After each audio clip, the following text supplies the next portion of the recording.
You look serene, silent, unreadable, and honestly kind of haunted. Okay, so your skin is sufficiently pale. Great, you've managed to look like a walking manuscript illustration of a ghost. But now it's time to tackle something even weirder. Your forehead. Yes, your forehead, because in the Middle Ages the higher it was the hotter you were. And if you think today's contouring routines are extreme, get ready, because now you're plucking back your hairline literally. With tweezers, one hair at a time. This isn't a joke. The ideal medieval woman had a forehead that stretched halfway to her scalp. It was seen as a sign of intelligence, nobility, and spiritual purity, and to get that look women plucked, shaved, or even rubbed their skin raw with walnut oil or bandages soaked in vinegar to make the hair fall out. Eyebrows gone, baby hairs exiled. Sometimes they even shaved the top of their head back an inch or two just to push that hairline even further. Think of it as the original 5 head, and it was gold. The idea behind this forehead fetish is still debated by historians. Was it rooted in actual beauty ideals, or did it stem from religious iconography? Many depictions of the Virgin Mary showed her with a high, smooth forehead. No surprise, considering the church controlled most of art and culture, so women were expected to model themselves quite literally after the divine. A smooth, expressionless brow symbolized a calm, controlled nature. You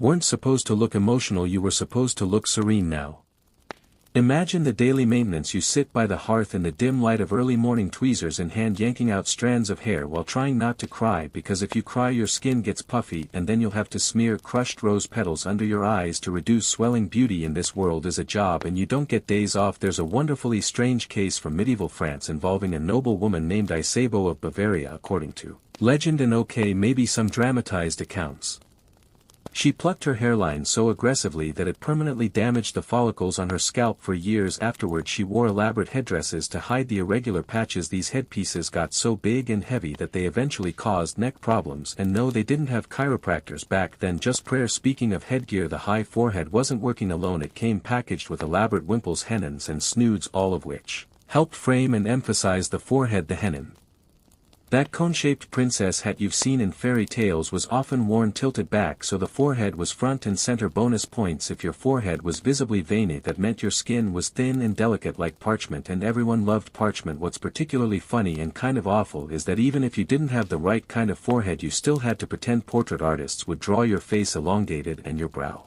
exaggerated whether you liked it or not. In fact, some modern historians now suspect that many of those ideal proportions in medieval portraits weren't real at all. They were edited the way Instagram filters smooth out your features today. The more things change, right events. No one wanted to be that woman at court, the one with the pretty face and dragon breath. Now here's where it gets stranger. In some medieval courts there was an unspoken code about when a woman could show her teeth. A smile was allowed, but only the faintest, tightest version. Something Mona Lisa level, no open laughter that would reveal too much. Plus joy wasn't considered especially feminine. You were supposed to look ethereal, slightly sad, like you were waiting for your husband to return from war or for God to call you home. Anything more enthusiastic than that risked being seen as inappropriate. There's even a fringe theory among historians, definitely debated, that upper-class women were sometimes trained to suppress laughter, the idea being that joy made the face contort, which could reveal teeth, deepen smile lines, or ruin the delicate balance of their powdered skin. Whether this was a formal instruction or just a result of relentless social pressure we may never know, but the concept of facial restraint was very real. Beauty wasn't just about how you looked, it was about how still you could remain. Let's pause and consider. Imagine being a teenager in this world. Your friends are all trying to figure out how to make their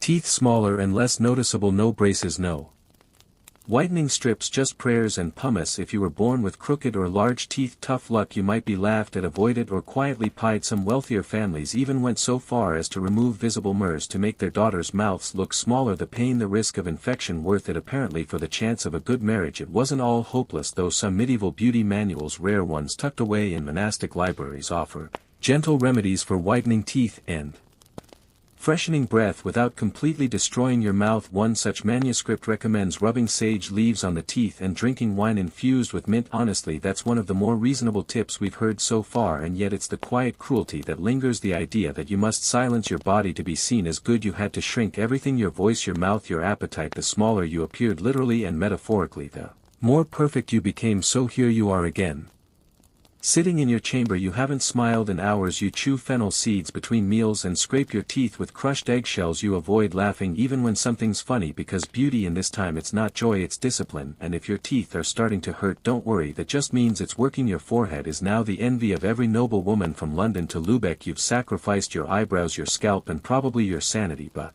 You're finally achieving that prized look, a pale expressionless canvas ready to be admired and judged. But don't think you can relax just yet. Tonight we descend further into the mouth of madness. We're talking teeth, tiny, discreet, impossibly delicate teeth that never show, never smile too widely, and absolutely must not look like you've ever eaten anything harder than a grape. In medieval beauty law, the mouth was a contradiction. It had to be there obviously, but it shouldn't do much. No loud laughing, no toothy grins, no yelling across the courtyard because your goat got loose again. Lips were meant to stay closed, demure, mysterious, and teeth the smaller the better. Ideally your teeth were white, small, evenly spaced, and invisible 90% of the time. If someone actually saw your teeth, you were doing femininity wrong. This standard was rooted in more than just aesthetic taste. It had moral implications. A small closed mouth was considered a sign of modesty and self-control. Large teeth or a wide mouth, by contrast, were associated with gluttony, vulgarity, and sometimes even sexual promiscuity. Women with big mouths were seen as loud, opinionated, or worst of all, unladylike. The goal was to seem like you barely existed, just a soft breeze of a person with delicate bone structure and no opinions. Fun times. There's a fascinating passage in a 14th century French romance where the male hero praises the heroine's beauty by saying her teeth are so fine and small they would not break the skin of a grape. Romantic, right? Unless you're eating steak, then you're doomed. It's hard to chew nobly when your teeth are functionally ornamental. But medieval oral hygiene, yeah, that was another nightmare altogether. They didn't exactly have Colgate. People used a mix of herbs, vinegar, salt, and even burnt rosemary ash to scrub their teeth, assuming they even bothered. Most commoners didn't. Among the elite it was a little more common, but the focus was more on appearance than health. So while you might rub your gums raw trying to whiten your teeth, the idea of actually preventing tooth decay, that wasn't the priority. Which leads us to one of the more ironic tragedies of the period. The women who tried the hardest to maintain their teeth often did the most damage. There are records of women using ground coral and brick dust to polish their enamel. Yes, brick dust. It looked good until their enamel was completely gone and their teeth began crumbling in their gums. The ultimate in medieval beauty, small pearly teeth that eventually rotted out of your skull, but at least you looked pious doing it. Then there was the matter of breath. You couldn't show off your tiny perfect teeth with breath that smelled like boiled eel and sadness, so medieval women chewed herbs, often parsley, mint, or cloves. Some also used rosewater mouth rinses, which didn't do much medically but at least covered up the evidence of a questionable diet. In some parts of Italy, women were known to chew fennel seeds and even sprinkle ground cinnamon into their mouths before social. You're pale, hollowed, hairless in all the wrong places, and your mouth is small enough to pass medieval inspection. At this point you should be golden, right? But no, because now comes the part that ties it all together. Being thin, not just thin but fragile, ethereal. One skipped meal away from sainthood, because in the Middle Ages looking like you hadn't eaten in days wasn't just fashionable, it was holy. Fasting wasn't just for monks and mystics.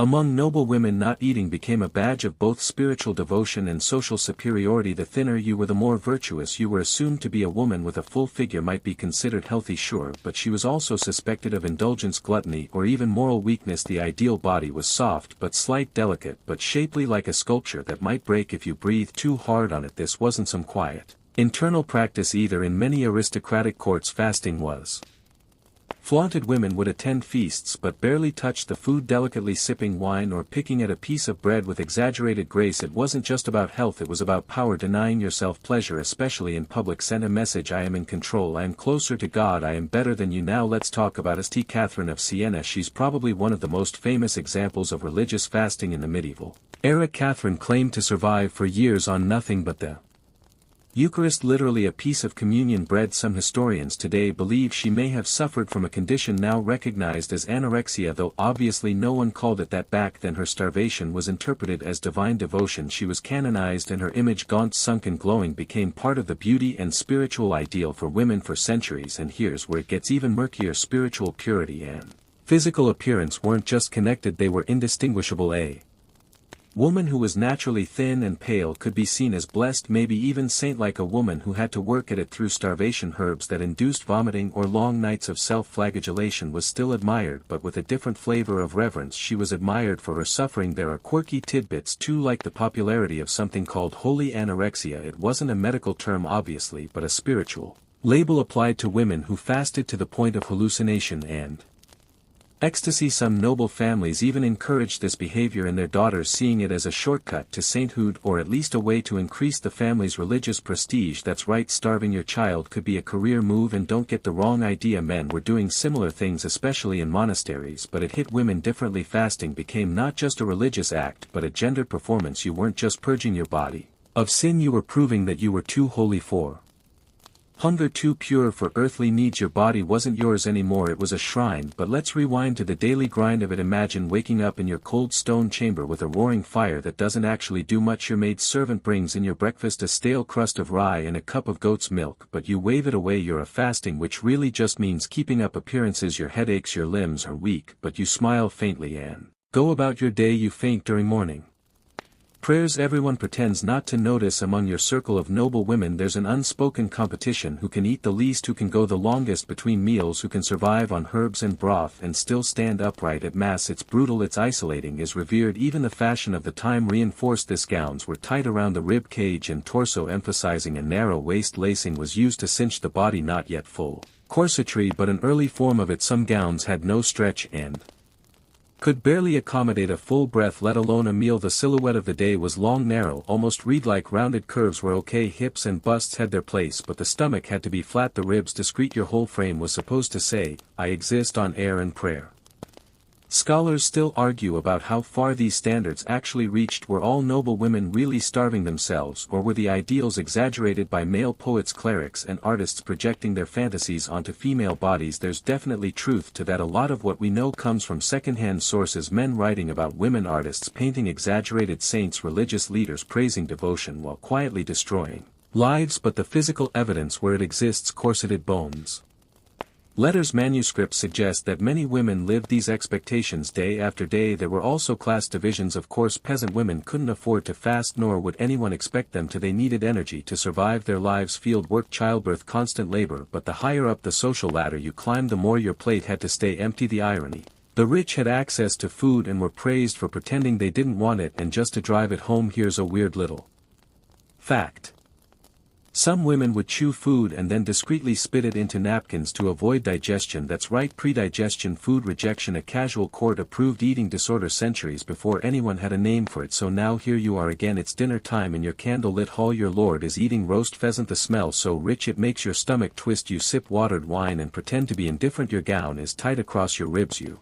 haven't eaten a full meal in days, but everyone praises your lightness and your grace. You feel dizzy and someone leans over and says, you look radiant tonight. You manage a faint smile. You're starving, but that's the point. You've stopped eating, you've erased your eyebrows and you've shrunk your mouth into a delicate, well-mannered smirk. But you're not quite finished, because now it's time to talk about the final and arguably most unachievable layer of medieval beauty: purity. Not just physical purity, but the big one, the one that loomed over every girl from the moment she could walk in a straight line: virginity. And not the real-life kind either. We're talking about a fantasy version of chastity spun together with threads of religious dogma, courtly love, poetry and more than a little wishful thinking. This is the virgin ideal in the Middle Ages. A beautiful woman wasn't just physically appealing, she had to look and act like she had never even heard of sex, and if she was married, well, ideally she still seemed virginal. The standard was ridiculous, ethereal and untouchable, graceful but completely innocent, mysterious but also morally transparent.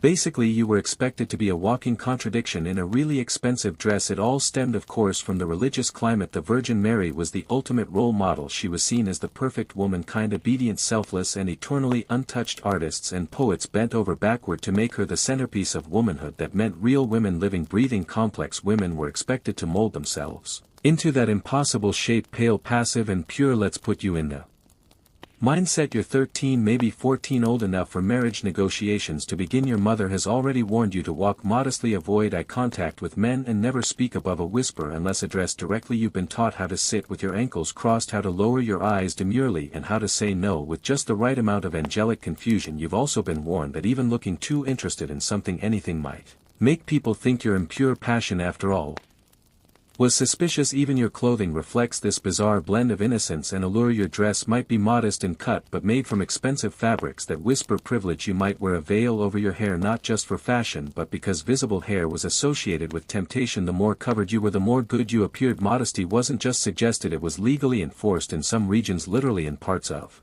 medieval Italy, laws dictated how much skin unmarried women could Show. Yes, they had purity police. There's this fascinating story about Agnes of Rome, a 12-year-old girl canonized for refusing to marry and protecting her chastity to the death. Her legend became a popular tale for young women, taught as a lesson in devotion and moral superiority in art. She's often shown with a lamb, symbol of innocence, and a face so expressionless you'd think she'd been mildly sedated. This apparently was the vibe everyone was supposed to emulate: pure, passive, silent. And here's the kicker: even your physical features were supposed to reflect your purity. Small nose, delicate and modest, large eyes, great as long as they didn't sparkle with too much curiosity. High, smooth forehead, of course, because nothing says virgin like an enormous blank canvas above your brows. Medieval writers described beautiful women with skin whiter than milk, hair like gold threads, and voices so soft they could not disturb a bird. That last one sounds poetic until you realize it basically means you shouldn't speak above a whisper ever. But let's talk about hair for a second. In medieval symbolism, hair was a loaded gun. Loose hair on a woman was associated with seduction, danger and lack of control. This is why brides wore their hair down only on their wedding day, symbolizing both virginity and transition. After that, it was covered or braided tightly, because leaving it loose would be like walking around with a neon sign flashing. Might be a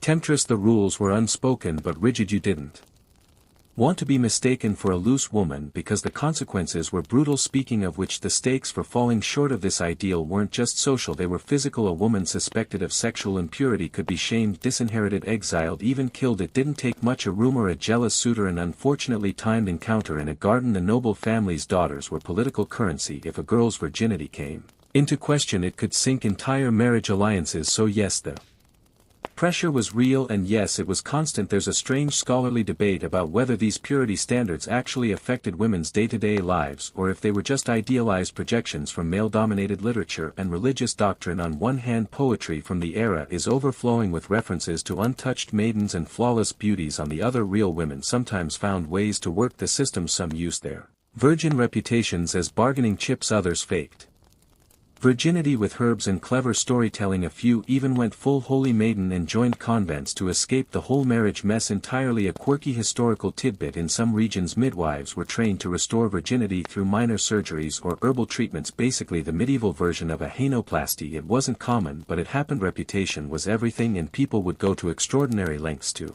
protect it. And yet, despite all these impossible expectations, women still laughed, gossiped, flirted, even loved. They wrote poems, traded secrets, and found moments of rebellion. That they did so behind veils, under layers of fabric, and always with one eye over their shoulder, because in the medieval world, being seen as impure wasn't just a gossip risk, it could destroy your life. So here you are, sitting in the garden under the careful gaze of your chaperone. You speak softly, hands folded, eyes lowered. You're 13, but you already know the script by heart. You must be beautiful, yes, but not too much, innocent but not naive, seen but not heard. You hear a giggle from behind the hedge, some other girl less careful than you may be whispering with a page boy. You tense, not because you're jealous, because you know how quickly that kind of thing becomes a story, and in this world a single story can become your legacy. So you've nailed the holy trifecta: pale, quiet and virginal, but something's missing. Your hair, your literal crown, isn't just dangling there by accident. No, in the medieval world, your hair color could make or break your entire existence, and if you were truly aiming for elite beauty status, only one color would do: blonde, not honey blonde, not brassy yellow. We're talking luminous, sun-kissed strands of spun gold, preferably glowing like a holy halo under candlelight. And if you weren't born with it, too bad, you just have to fake it, even if it meant burning your scalp with homemade bleach. This obsession with golden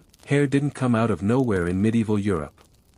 Blonde was shorthand for purity, youth and heavenly grace. Artists painted angels and saints with flowing blonde locks, even if they were depicting women from regions where blonde hair wasn't exactly genetically common. The symbolism ran deep. Blonde meant divine, blonde meant delicate, blonde meant you'd probably die young. And wasn't that just lovely for brunettes and redheads? This was a problem, so women got to work with a variety of horrifying DIY treatments to lighten their hair. One method involved soaking your hair in a concoction of lye, alum and stale urine.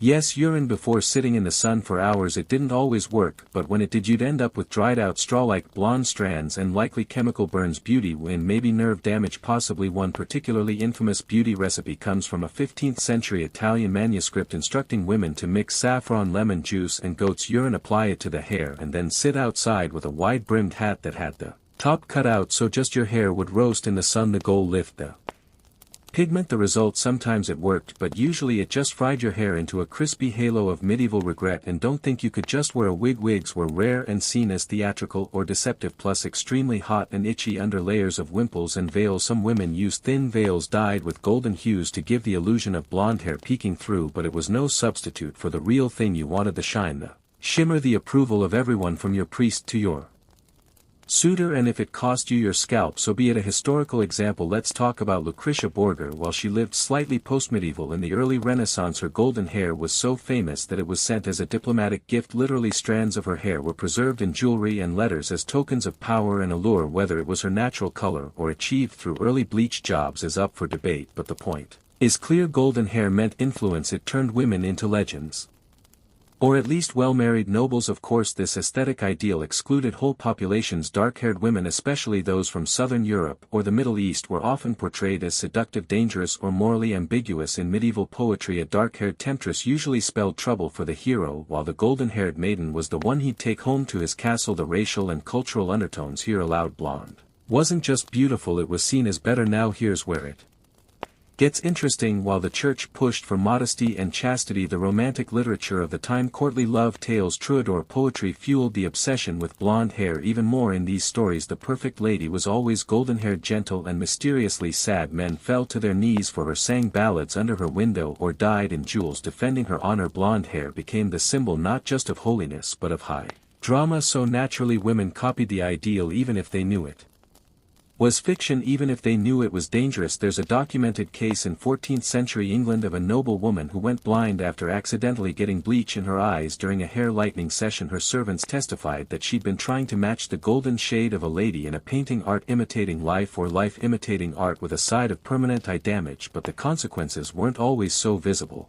Repeated chemical treatments led to hair loss, infections, and open sores on the scalp. And let's not forget the smell. Many of these bleaching agents, especially urine-based ones, left women smelling like a farm animal. In high summer you'd walk into court looking like Aphrodite but reeking like the stables. The things people did for beauty. And still, it wasn't just about hair color, it was about what that color represented. You weren't just bleaching your hair, you were bleaching your entire identity. You were aligning yourself with a mythic version of womanhood, one that was unattainable for most and deadly for some. Blonde was a shortcut to grace, to love, to heaven, and it wasn't fair. But then nothing about medieval beauty was. Historians still argue over how much pressure women actually felt to conform to these blonde ideals. Some scholars say it was mostly limited to elite courts and aristocratic circles where women had both the time and the resources to ruin their hair for fashion. Others argue that the obsession trickled down into the merchant and middle classes, especially in cities like Venice and Florence, where visual culture was booming and appearance meant opportunity. There's even evidence that men played into this too, not with hair color but by writing endless odes to sun-haired maidens and golden angels. The poetic imagery set the bar and women were expected to meet it. Never mind genetics, never mind chemistry, just bleach, pray, and roast in the sun like a delicate glowing meatball. So now,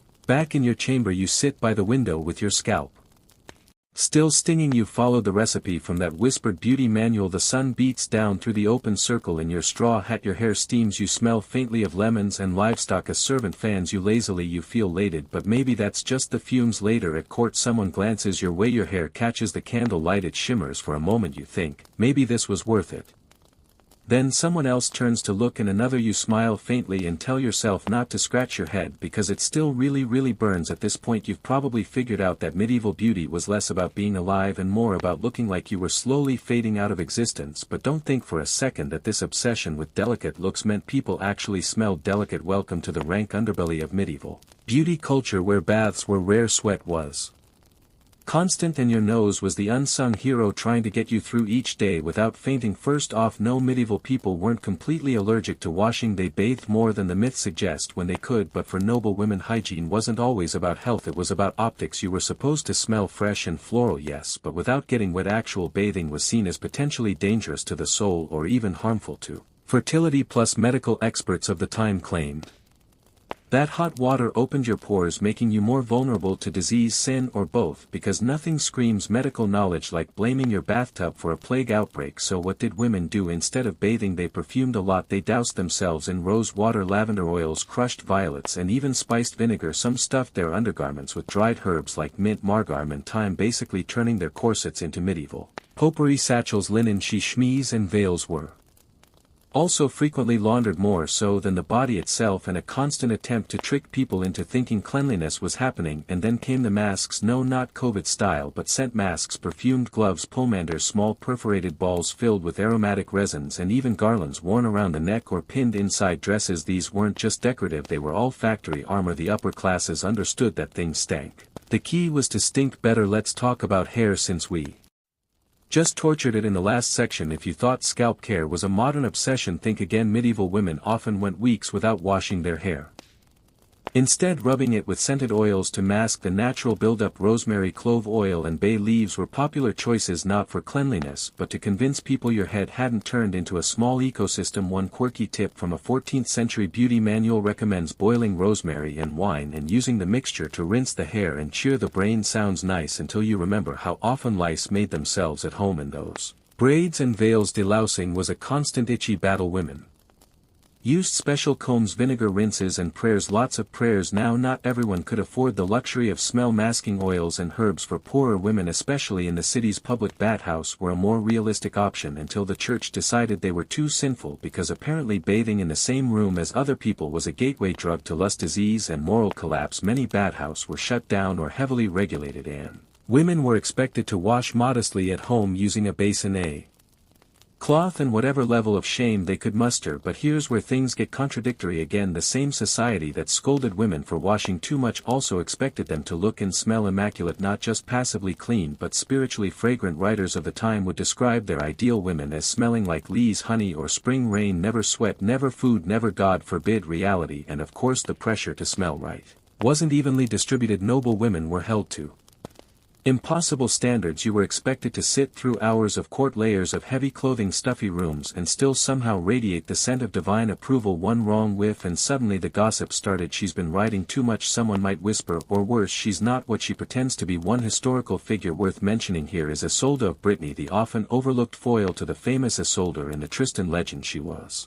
praised not just for her golden hair and pale skin, but for smelling like flowers even after travel. Whether that was a poetic metaphor or just the result of an extreme perfume habit, we'll never know, but the idea stuck. The perfect woman didn't just look good, she smelled like a meadow in May. Of course there's a scholarly debate around how seriously we should take all this. Some historians argue that medieval people were far more pragmatic than the surviving beauty manual suggests, but maybe the pressure to stay fragrant wasn't quite so dramatic. Others point to court documents, letters and poems that obsess over scent as evidence that yes, this was a big deal. And when you consider how rare bathing was, it starts to make sense. In a world full of natural funk, smelling even slightly better than average could be a social power move. There's even an awkward fringe theory that certain religious relics like the bodies of saints that supposedly smelled sweet after death were exaggerated to support this scent-based beauty obsession. If even dead holy women were supposed to smell like roses, what hope did a sweaty, sun-drenched noble woman have? So it's morning again, you're standing near the hearth rubbing lavender-scented oil on your wrists. A maid combs your unwashed hair carefully, pulling out whatever decided to move in overnight. You dab rose water on your neck, tuck a sach of mint into your bodice and inhale deeply. You don't feel clean, not really, but you smell acceptable, maybe even good. Later in court, a knight passes close by and pauses. He leans in. You smell, he says softly, like the first day of spring. You smile faintly, you're sweating under your layers, your scalp itches, and you haven't had a real bath in weeks, but no one has to know. Let's say the lavender oil didn't quite do the trick and your natural medieval musk is getting ambitious. No worries, because this is where you reach into your little wooden cosmetics chest and pull out the really serious stuff, your skin cream. And by cream we mean a bubbling cauldron of ingredients so toxic even your local apothecary raises an eyebrow. Tonight you're diving into the glamorous and horrifying world of medieval makeup, where lead, mercury, arsenic and vinegar were casually mixed into something you smeared directly onto your face. Let's start with Souci. Sounds elegant, doesn't it? Like some French artisanal paste sold in a boutique. In reality, Souci was a thick white paint made from vinegar and white lead, aged in clay pots until it congealed into a smooth, deadly cream. Women used it to achieve that perfect no blood circulating here look. Cirrus covered freckles, blotches and the overall stress of surviving in a world with no antibiotics or civil rights. It made you look angelic. It also made your skin peel off in strips if you wore it too often. One documented case involved a noble woman in England who used Souci daily to maintain her famously pale complexion. Eventually her skin became so raw and damaged that she had to have her maid apply it for her, avoiding open wounds. Did she Stop using it. No, of course not. Beauty standards wait for no one. She simply upped the dosage to mask the damage caused by the product itself. A vicious loop. Centuries before Instagram filters and lead wasn't the only villain. Mercury too had its moment in the spotlight. It was found in spot removers designed to fade blemishes, age spots, or any sign of sun damage. The cream was applied at night, often while wearing a mask or wrapping your face in cloth so the product could work its magic here. Meaning nerve damage, tremors, hallucinations, and eventual organ failure. But hey, anything to get rid of that one freckle that keeps showing up when the light hits just wrong. Now you're probably wondering, did everyone use this stuff? Mercury and mercury-based creams were mostly used by the elite because they were expensive and difficult to make, but where nobles led, others followed. Merchant-class women copied the look with watered-down versions, chalk and flour pastes, or ground-up alabaster mixed with egg whites. None of it was skin-friendly. All of it got into your pores and probably shortened your life by a few years. What's fascinating and disturbing is how deeply these concoctions were linked to morality. Smooth white skin was more than just pretty. It symbolized virtue, wealth, and a soul untouched by worldly sin. Women who had scars, moles, or tan skin were seen as morally suspect. There was even a belief that beauty on the outside reflected beauty on the inside. A clean white face meant a clean white soul. It's the original good vibes only aesthetic, except enforced with death paste. But wait, it gets worse. If your skin started to show the side effects of the poison you were rubbing on it daily, you'd be expected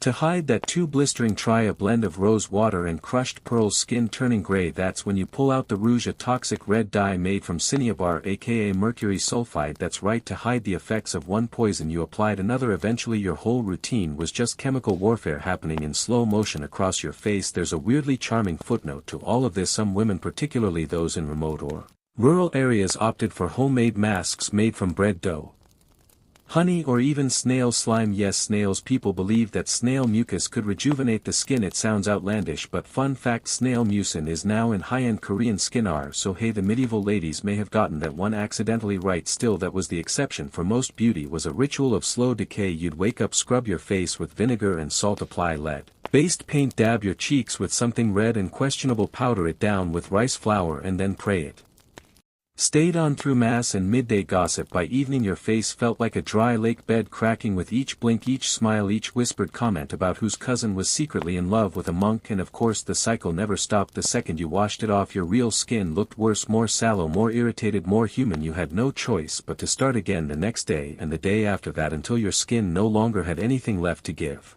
Scholars still argue whether these cosmetics were used primarily for beauty or as a form of social control. Some believe the emphasis on paleness and perfection was a way to reinforce the power structure, nobles above peasants, women above no one. Others think women used cosmetics to reclaim a sliver of control in a world that offered them very little. By painting your face you shaped your own myth, even if the myth was slowly killing you. And then there's the question of how men fit into all this. Noblemen didn't usually wear makeup unless they were actors or very French, but they were often the ones praising, critiquing, and setting the standard for what women should look like. Artists painted impossibly smooth-faced ladies, poets sang about women with porcelain skin and berry red lips, clerics wrote moral treatises about how vanity was evil unless it was beautiful. Hypocrisy as always was well-dressed. So now back in your room you open your small wooden box, inside your Saris, your powdered cinnabar, your chalk, your oils. You look in the mirror, your skin is blotchy, your cheeks roar, you dab, you blend, you smooth, you create the illusion of health, virtue, perfection. Later as you walk through the halls someone comments, your skin is like ivory. You smile and try not to think about how by 35 your teeth might fall out and your bones could start to ache for reasons no one understands yet. But tonight you're glowing. You were ready to make everyone in court assume you were just too delicate to exist in this cruel world. This ideal wasn't just about looking unwell, it was about hinting at something deeper. A woman who looked physically weak was often assumed to be emotionally sensitive, artistically inclined, and spiritually advanced. Men wrote poems about their lovers as fading roses, melting snow, and ghostly maidens. You weren't supposed to be of this world, you were supposed to look like you were barely tolerating it. Now here's the creepy twist, the beauty of the sickly look blurred the line between life and death. It wasn't uncommon for women to be compared to corpses in love poems. She lay still as marble, one poet wrote, her breath so light it stirred not the air. Romantic, right? Also mildly terrifying, but this was the mood you didn't just want to look passive, you wanted to look perishable. A perfect example of this can be found in the court of Burgundy, where pale skin and sorrowful expressions became something of a competitive sport. Ladies would faint during church services, swoon during dances, and recover just in time to offer a small trembling smile. One noble woman reportedly claimed to drink only rose water for an entire week before a royal banquet, so her skin would appear bloodless and divine. She didn't eat, she barely moved. She made a huge impression. Scholars still debate how much of this was conscious performance versus actual illness. After all, medieval Europe was crawling with diseases and nutrition wasn't exactly balanced. A lot of women were genuinely unwell, but instead of worrying about that, society just aestheticized it. The line between sick and stylish blurred to the point where real health problems became a kind of fashion accessory. And if you think this trend faded with time, think again. The idealization of the suffering woman persisted well into the Renaissance, the Romantic period, and yes, even modern pop culture. There's something disturbingly timeless about a culture that praises a woman most when she's silent, fragile, and barely hanging on. Back in your candle-lit chamber, you examine your face in a polished bronze mirror. You've applied your white powder, a touch of crushed berries beneath your eyes, and your lips are tinted just enough to suggest you might have coughed blood recently. Tastefully, of course, you lie back on your velvet daybed, draping an arm over your forehead with soft theatrical flair. Later in the great hall, someone leans over and whispers, "You look so delicate tonight, almost like you're not really here."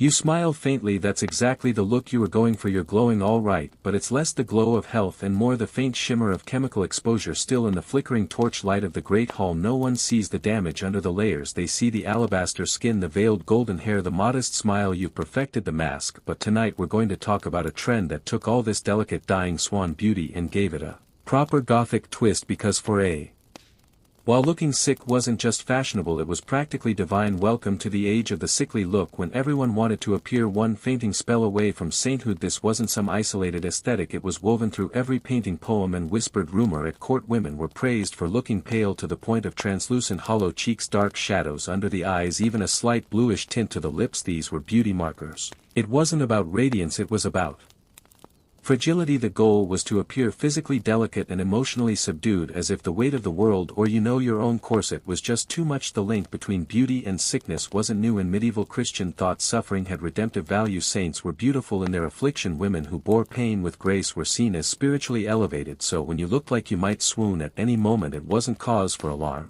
It was caused for admiration. People assumed you were closer to God, more refined, more well-bred. It wasn't just a spiritual flex, there was a fashionable side to this too. The ideal courtly woman had thin wrists and ankles, pale fingers, a swan-like neck, and a spine that suggested you spent most of your day reclining dramatically on a cushioned bench. If you had a cough, even better, a little consumptive glow gave your cheeks a gentle flush and your lips a tragic hue. You looked like the heroine of a doomed romance, a medieval prequel to the Victorian tuberculosis chic. Let's talk fashion for a second. The gowns of this era were perfectly designed to exaggerate the fragile silhouette. Long draping sleeves and tight bodices made your arms look narrower and your waist smaller. Gowns were often cinched just under the bust, creating the illusion of height and delicacy. If your head looked a little too heavy for your body, that was ideal. You weren't supposed to look strong, you were supposed to look ornamental. Of course, you couldn't rely on clothing alone to pull off the sickly chic look. Makeup helped, especially lead-based powders that made your skin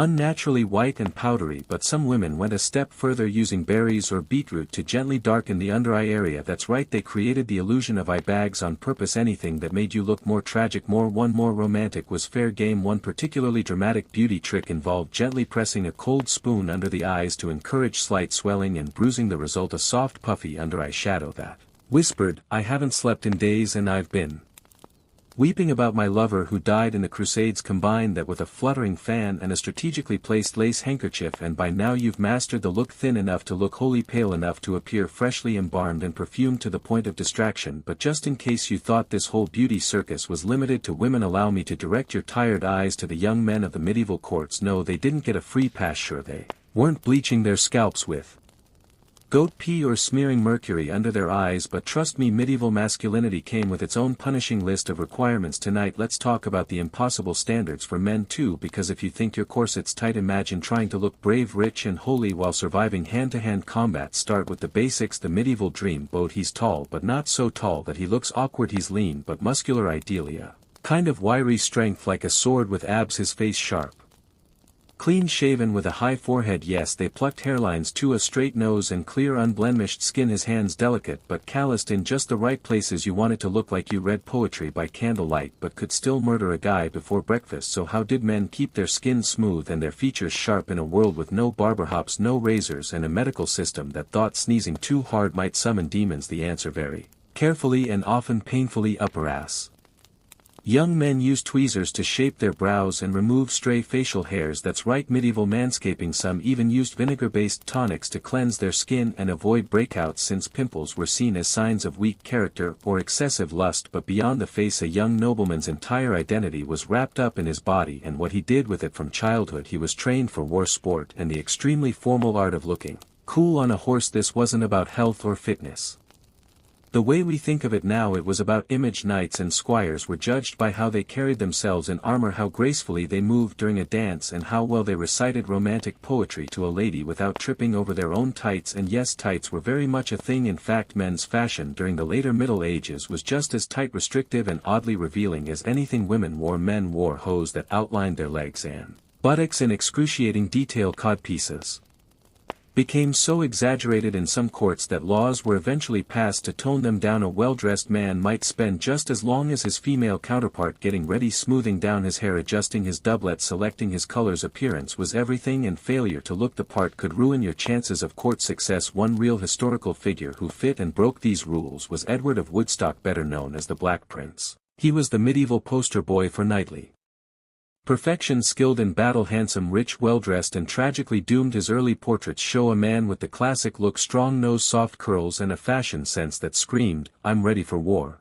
but also ready to pose for an oil painting. Later illness ravaged him, and by the time he died young he had morphed into exactly the kind of tragic male beauty medieval society adored: noble, broken, unreachable. But the pressure on men wasn't just aesthetic, it was deeply moral and deeply performative. You had to be brave, yes, but not too emotional; devout, but not boring; courteous, but ready to fight to the death at a moment's notice. Every glance, every bow, every word spoken at court had to walk a tightrope of masculinity so narrow it made women's standards look almost flexible by comparison. And of course there were consequences. Men who couldn't meet these expectations were mocked, dismissed, or worse, accused of being effeminate. In some medieval courts, a man who dressed too elaborately or spoke too softly risked being labeled unmanly, a vague but dangerous insult that could threaten your social standing in a society that prized hierarchy and conformity. Not fitting the mold was risky business. There's even a fringe theory, still debated by historians, that the rise of courtly love poetry was as much about controlling men as it was about romanticizing women. These poems painted male lovers as gentle,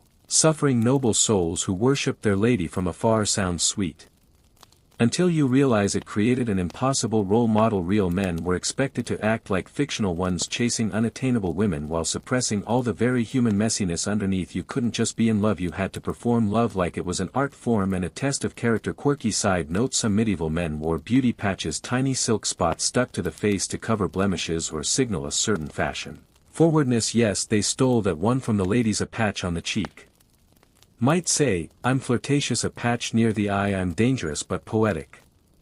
And somewhere some knight in full plate armor was carefully placing a silk sticker on his nose and praying it didn't fall off during the joust. Of course, not every man had the luxury to worry about aesthetics. Peasant men were too busy trying not to starve, but in the elite world of castles and courts, looks were capital. A young man's prospects could rise or fall on the curve of his cheekbone or the shine of his boots. And once again, beauty wasn't just about attraction, it was about moral worth. A clean face meant a clean soul. A well-groomed knight was a godlier knight, and if you bled out on a battlefield looking hot, even better. So here you are, let's say you're a young lord. This time you've bathed, shaved, plucked, oiled, and laced yourself into hose so tight you're walking like you've just dismounted a warrior. Your hair is curled, your collar is stiff, and your sword is mostly for show. You head to the great hall where ladies flutter fans and men pretend not to look exhausted.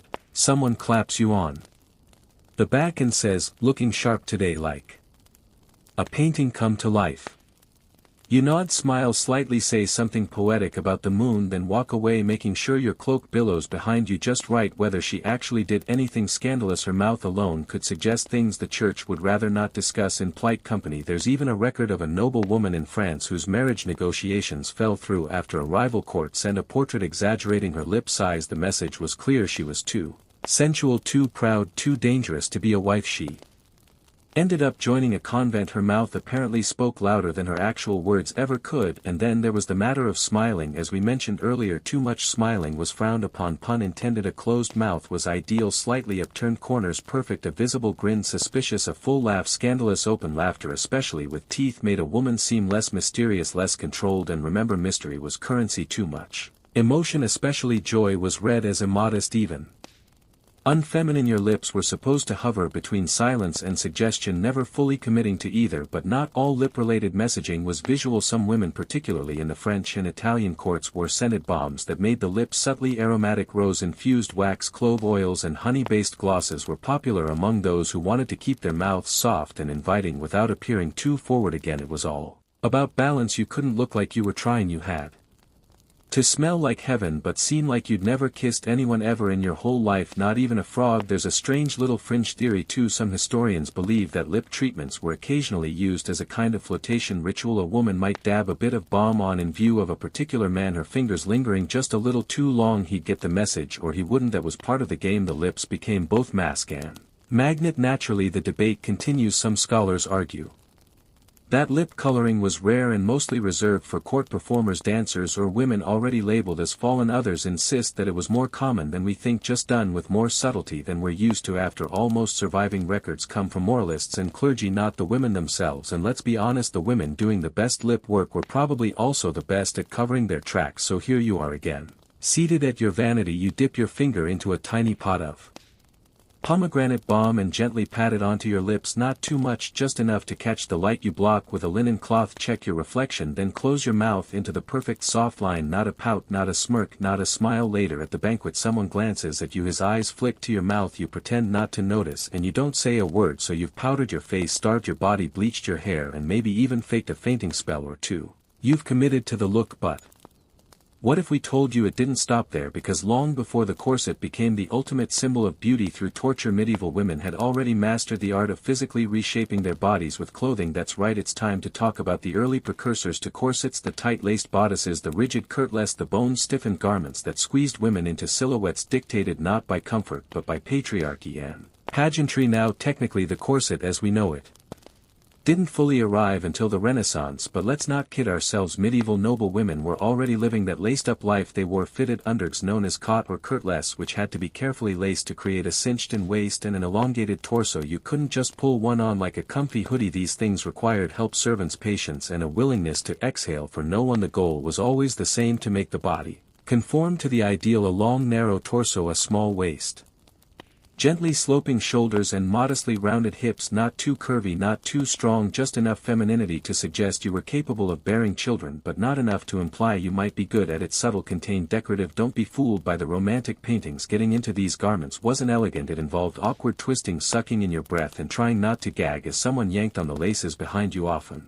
the cords would dig into the ribs or bruise the sides if pulled too tight. Linen shifts worn underneath helped reduce chafing, but not much. And remember, there was no elastic, no spandex, no mercy. One real-world account comes from the household records of the Duchess of Berry, whose ladies-in-waiting reportedly spent up to an hour a day dressing her. Just the torso section. Her undergarments had to be adjusted multiple times depending on the activity of the day. Sitting for long hours, slightly loosened, public procession pulled tighter to present a figure worthy of devotion. Translation: she needed to look like an elegant tortured saint on wheels. And here's a wild little twist: in some cases these garments weren't just form-fitting, they were actually reinforced with stiff materials like reed, whale bone, or even metal strips. These weren't corsets yet, but they were moving in that direction. The fashion was evolving, the torture intensifying. By the late 15th century, some bodices were so stiff women couldn't bend at the waist. You didn't sit, you reclined. If you dropped something, you waited for a servant to pick it up. God forbid you needed to run, but that was the point. Running wasn't beautiful, and we haven't even touched the layers over the tightly fitted kirt. You'd wear a gown, sometimes two. The outer gown might weigh 10 or 15, with heavy embroidery, jewels, and thick velvet sleeves that swept the floor. The idea wasn't to move gracefully, it was to move like someone being slowly ushered toward sainthood. Slowness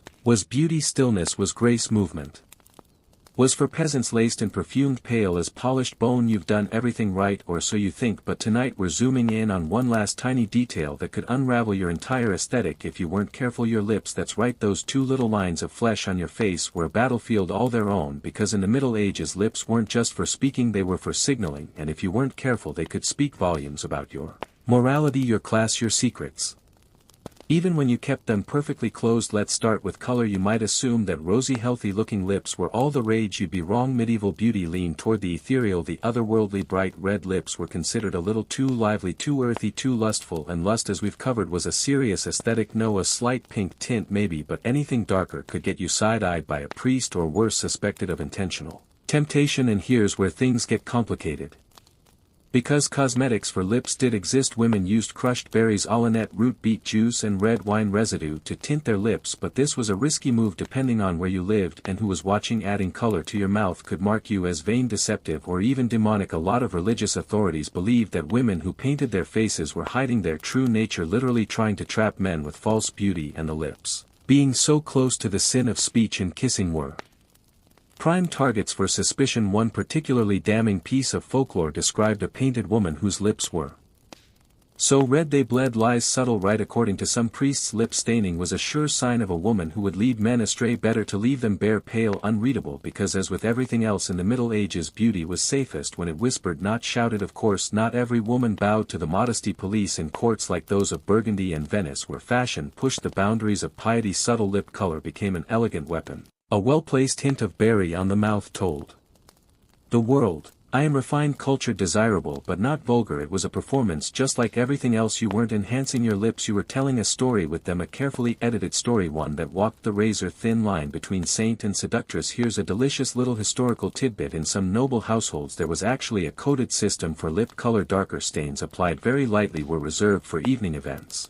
especially when the room would be dimly lit by candlelight and firelight. The lips would appear flushed but not painted, warm but not want. Some beauty guides even suggested applying a first coat, blotting it, and then applying a second. Yes, medieval women invented layering. Take that, modern makeup hacks. But that wasn't the only secret language being spoken. Lip size mattered too. Small pursed lips were considered the height of refinement. They suggested self-control, discretion, chastity. Large or full lips, that was a problem. They hinted at appetite.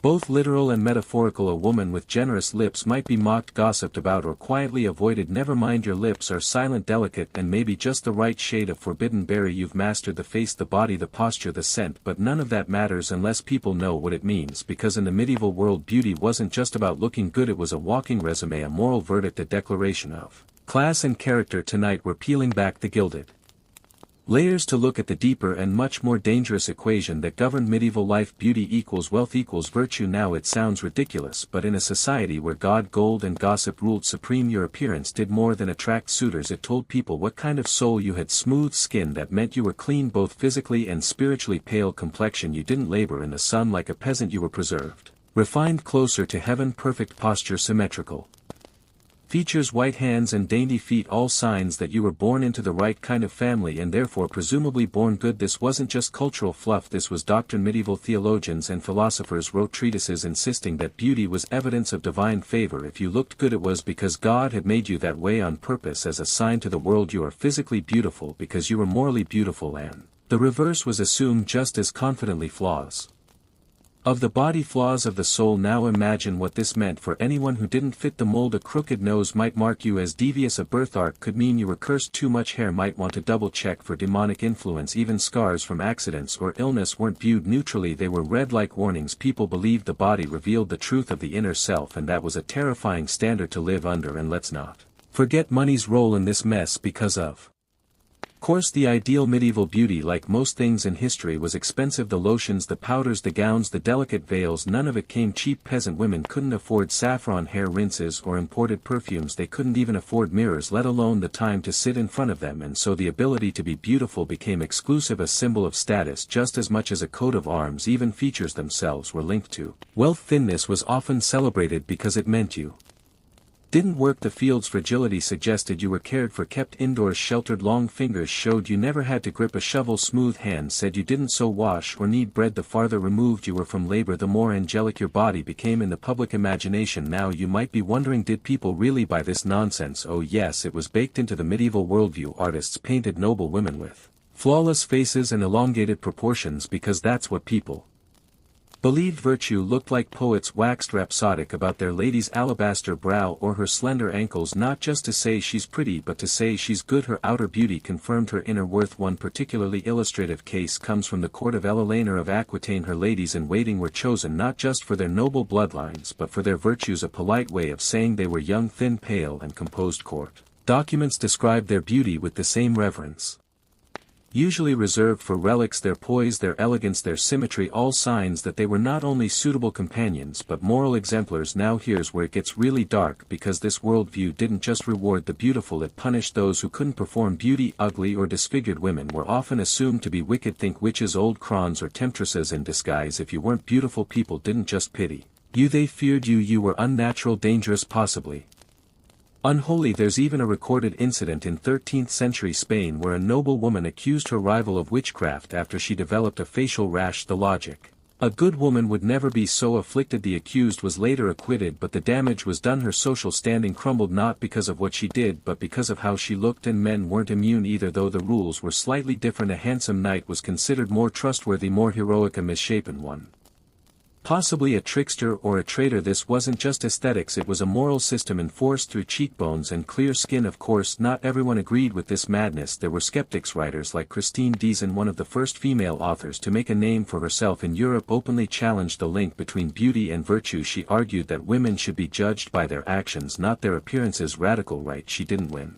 the war, but her words planted seeds that would bloom centuries later. Even today scholars debate how much people actually believed in this beauty equals goodness nonsense. Was it literal, symbolic, convenient? Probably all three. It made life easier for the powerful and harder for everyone else, and that's usually how these systems work. Back in your chamber you adjust your veil in the mirror, your skin is powdered, your cheeks faintly flushed, your posture perfect, but tonight you feel it beneath the layers of silken meaning. There's a hum of anxiety. You've been watched all day, evaluated, praised and silently judged. A maid brings in a letter. A suitor has written a poem. He calls you an angel of form and faith. You read the words and smile because you're supposed to, but you wonder if your skin was scarred, if your body was different, if you laughed too loud or frowned too often. Will he still see the angel or just a woman? You've spent the day sculpting yourself into a living statue of virtue, powdered, veiled, well-mannered and ghostly pale. You've learned how to perform wealth, display chastity and shrink into the outlines expected of you. But let's not pretend this performance was entirely voluntary. No, there were actual laws, written, enforced and sometimes absurd, that dictated what you could wear, how you could wear it and what fabrics were above your station. Welcome to the world of sumpter laws. Medieval fashion police, where dressing too well could land you in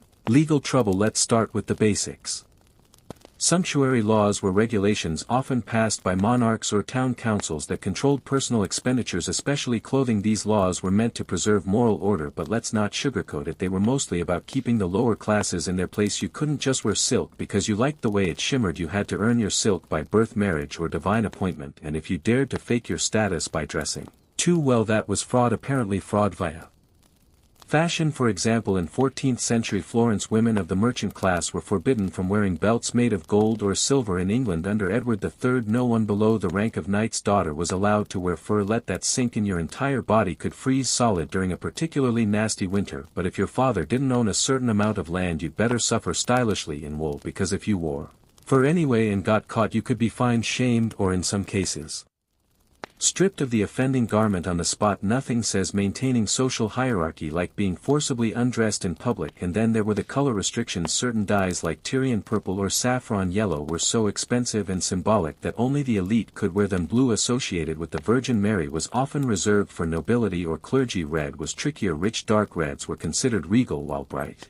reds were sometimes linked to sin or sensuality. So a woman wearing a crimson gown might be seen as either powerful or scandalous, sometimes both depending on who was doing the judging. It wasn't just about what you wore, it was about how much of it you wore. Layering was a big deal in medieval fashion, and the more layers you had the more affluent you appeared, but too many layers, too much embroidery, too many jeweled accessories, that could be seen as vanity or worse, arrogance. And vanity, as we all know, was a fast track to eternal damnation. There was always that balancing act: display enough beauty to seem virtuous, but not so much that you looked proud. God forbid anyone thought you enjoyed looking nice. Even headwear came under scrutiny. The hen in the famous cone-shaped hat was so closely associated with aristocratic women that some towns banned its use among the bourgeoisie. Imagine being fined because your hat was too pointy. Some cities had clerks whose sole job was to wander the streets taking notes on who wore what, like a medieval Joan Rivers with A citation pad. A particularly bizarre case comes from 15th century Venice, where a woman was fined for wearing pearls sewn into the lining of her sleeves, not even visible inside the sleeves, but the logic was that hidden luxury still encouraged pride and vanity even if no one else saw it. It's like they were policing your intention, thought crime, but make it fashionable. And these laws didn't apply only to the lower classes trying to climb the ladder, they also targeted women in general. Authorities feared that if women were allowed to dress too lavishly they might become unruly, seductive, or worst of all, difficult to control, so laws were passed specifically to limit what women could wear on feast days, at weddings, or during public festivals. Some towns even required widows to wear dull colors for the rest of their lives, because clearly grief isn't official until it's color-coded. Now there's a fringe theory among some historians that some two laws weren't really enforced all that strictly, that they were more about sending messages than issuing punishments. In some cases that's probably true, but in others enforcement was very real and very public. Officials would patrol markets and churches, keeping an eye out for fashion infractions. Tailor could be fined for making clothes above the client's station. A dressmaker might be dragged into court just for adding too much lace. And let's talk about lace. Intricate handmade, often imported lace was one of the clearest signs of wealth in a woman's wardrobe, but if you were caught wearing too much of it without the appropriate pedigree, you'd better have a convincing excuse. One London woman claimed she inherited her lace from a noble cousin. She was still fined, probably because no one believed a cousin would part with lace. But here's the contradiction that made such laws so exhausting: everyone was still expected to look nice. You had to be fashionable, refined, elegant, but within limits. It was like being told to paint a masterpiece with half your colors banned and your brush under surveillance. Women were particularly vulnerable to this paradox. They were judged constantly by clerics, by men, by one another, yet denied access to the very tools that would help them succeed in those judgments. And underneath it all was fear. Fear that blurred class lines would cause chaos. Fear that beautiful women would lead men astray. Fear that too much fabric or too fine a trim would awaken some dark, anarchic impulse in the village square. Sumptuary laws weren't about modesty, they were about control, and like most systems of control they punished the ambitious, the imaginative, the out of place. So now let's imagine you standing before your wardrobe, a beautiful carved chest full of linens, velvets, and silks. You pick out a gown, it's elegant but modest, a little embroidery at the cuffs, a tasteful belt. You slip it on, smooth it down, and wonder, will anyone think this is too much, too little, too bold?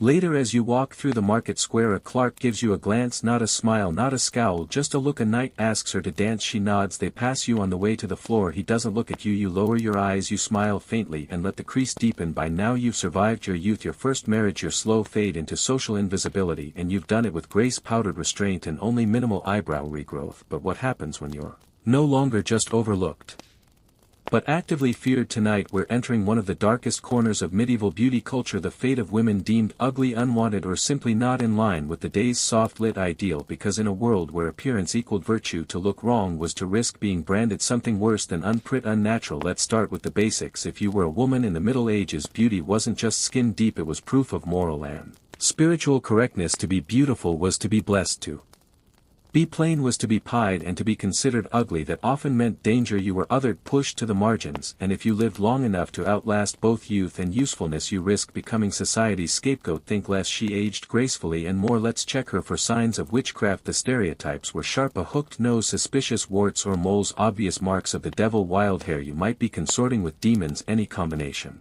of these features could brand you a threat, especially if you were poor, widowed, or lived alone. Beauty ideals weren't just about aspiration, they were about boundaries. Step outside them and you became an easy target. There's a chilling record from 15th century Germany of a woman named Hilda, a midwife who was known for her sharp tongue and unkempt hair. After a local noblewoman's child died in childbirth, Hilda was blamed not because of her actions but because of how she looked. Her unkind features, her sharp bones, her evil squint, all presented as evidence of guilt. She was accused of witchcraft, tortured, and eventually executed. The case never mentioned medical negligence, just her face, and that's the horror of it. Medieval society wasn't kind to women who didn't conform to beauty standards, but it was ruthless to those who actively defied them. An aging widow with a crooked spine might inspire whispers. A woman with facial scars from illness could be avoided in the market. A girl born with a birthmark might be warned that it was a devil's kiss before she could even spell her own name. It's not just that people feared ugliness, it's that they interpreted it. Everything was symbolic. The body was a canvas on which God supposedly painted the soul. So if your features were asymmetrical, or you had a limp, or you weren't conventionally attractive, people assumed your inner life was equally twisted. You were angry, bitter, cursed, and women bore the brunt of this projection. There's even a 14th century treatise by a theologian who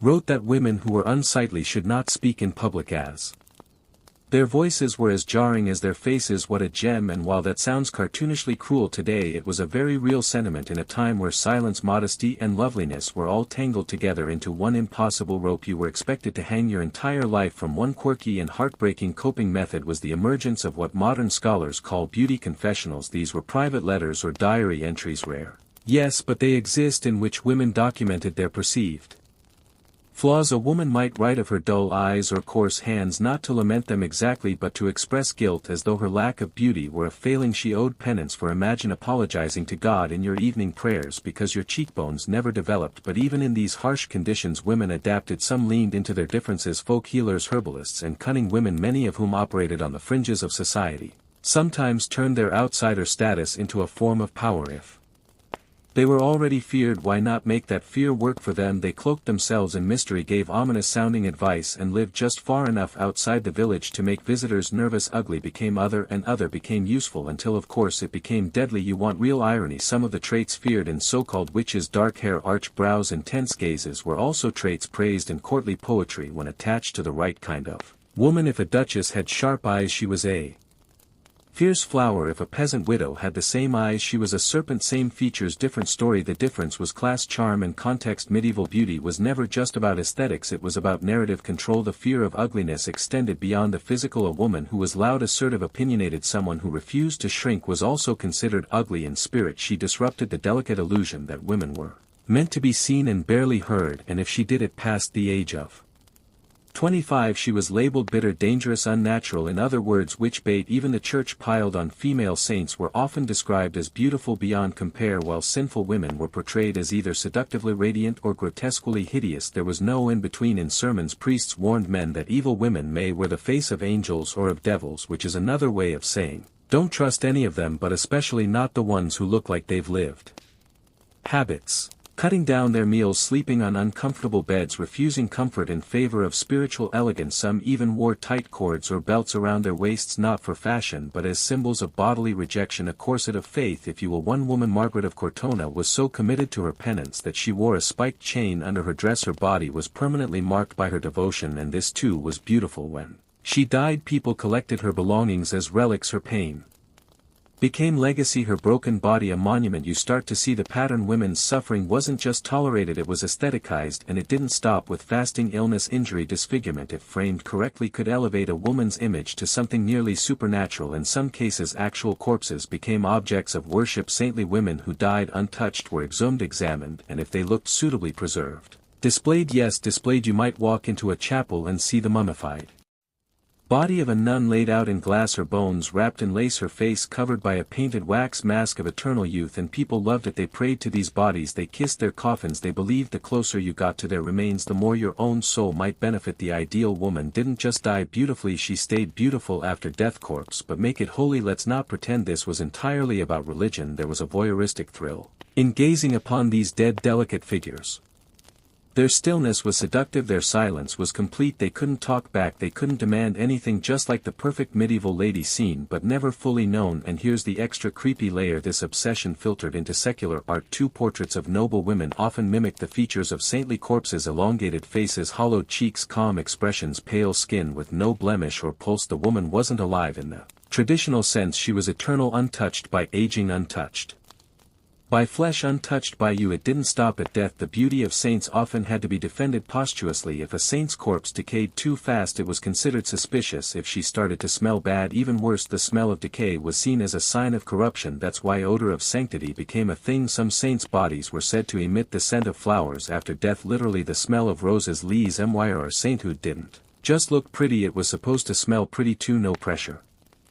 There's one case where this got particularly weird. St. of Luca's body, which allegedly remained intact for centuries, was once examined and described in loving detail by church officials. Her tiny feet, her delicate hands, the state of her teeth, all catalogued like a bridal checklist. You'd think they were shopping for a wife, not preserving a relic. Scholars have long debated the meaning of all this. Was it about purity, control, the ultimate erasure of female agency? Probably all of the above. These Saintly bodies offered a fantasy of perfect womanhood, no appetite, no resistance, no decay, just beauty in the shape of surrender, but not every woman went along with it. Some rebelled. Hildegard of Bingen, for example, was canonized despite being loud, opinionated, and very much alive in her lifetime. She didn't shrink into pious silence. She wrote music, science, and philosophy. Her portraits show her with her eyes wide open, mouth slightly parted, ready to speak. She was a rare exception, a woman allowed to be both brilliant and visible, but her kind was rare. So now it's evening, you sit in the convent's quiet chapel, candlelight flickering off the silver bones of a saint displayed in a glass case. Her smile is painted on her face, a mask of eternal serenity. Around you other women pray. You close your eyes and fold your hands, and for a moment you wonder, is this peace, is this power, or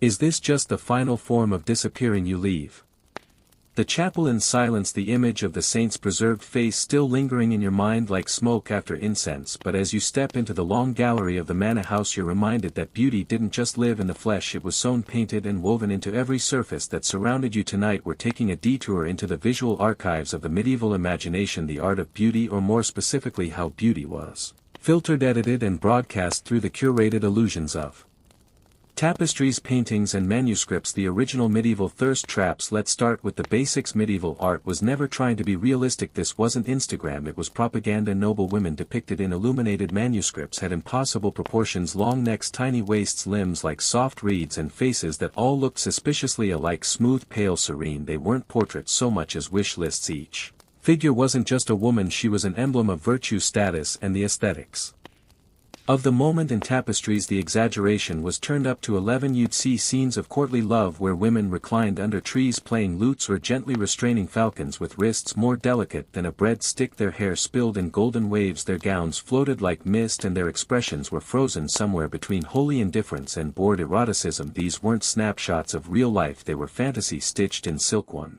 famous example, the Lady in the Unicorn Tapestry series. Each panel shows a woman in a surreal symbolic garden surrounded by animals, jewels, and elaborate florals. Her features remain almost identical across the 6 works, same pale face, same calm gaze, same mysterious smirk that practically says, "I've never pooped." She's not meant to be a person, so now let's place you in this moment. You've aged out of innocence and now you're aging out of visibility. You no longer draw compliments, just glances. The younger women at court don't ask your opinion, the merchants don't lower prices for you, the songs are no longer sung in your honor, and your mirror starts to look like it belongs to someone else. One day a child stares at you in the market and whispers something to his mother. You don't hear what he says, but the mother frowns and hurries him along. You smile as if you don't notice, but that night you sit in your room and trace the lines on your face. You're still here, still wise, still breathing, but in the eyes of the world you've already disappeared.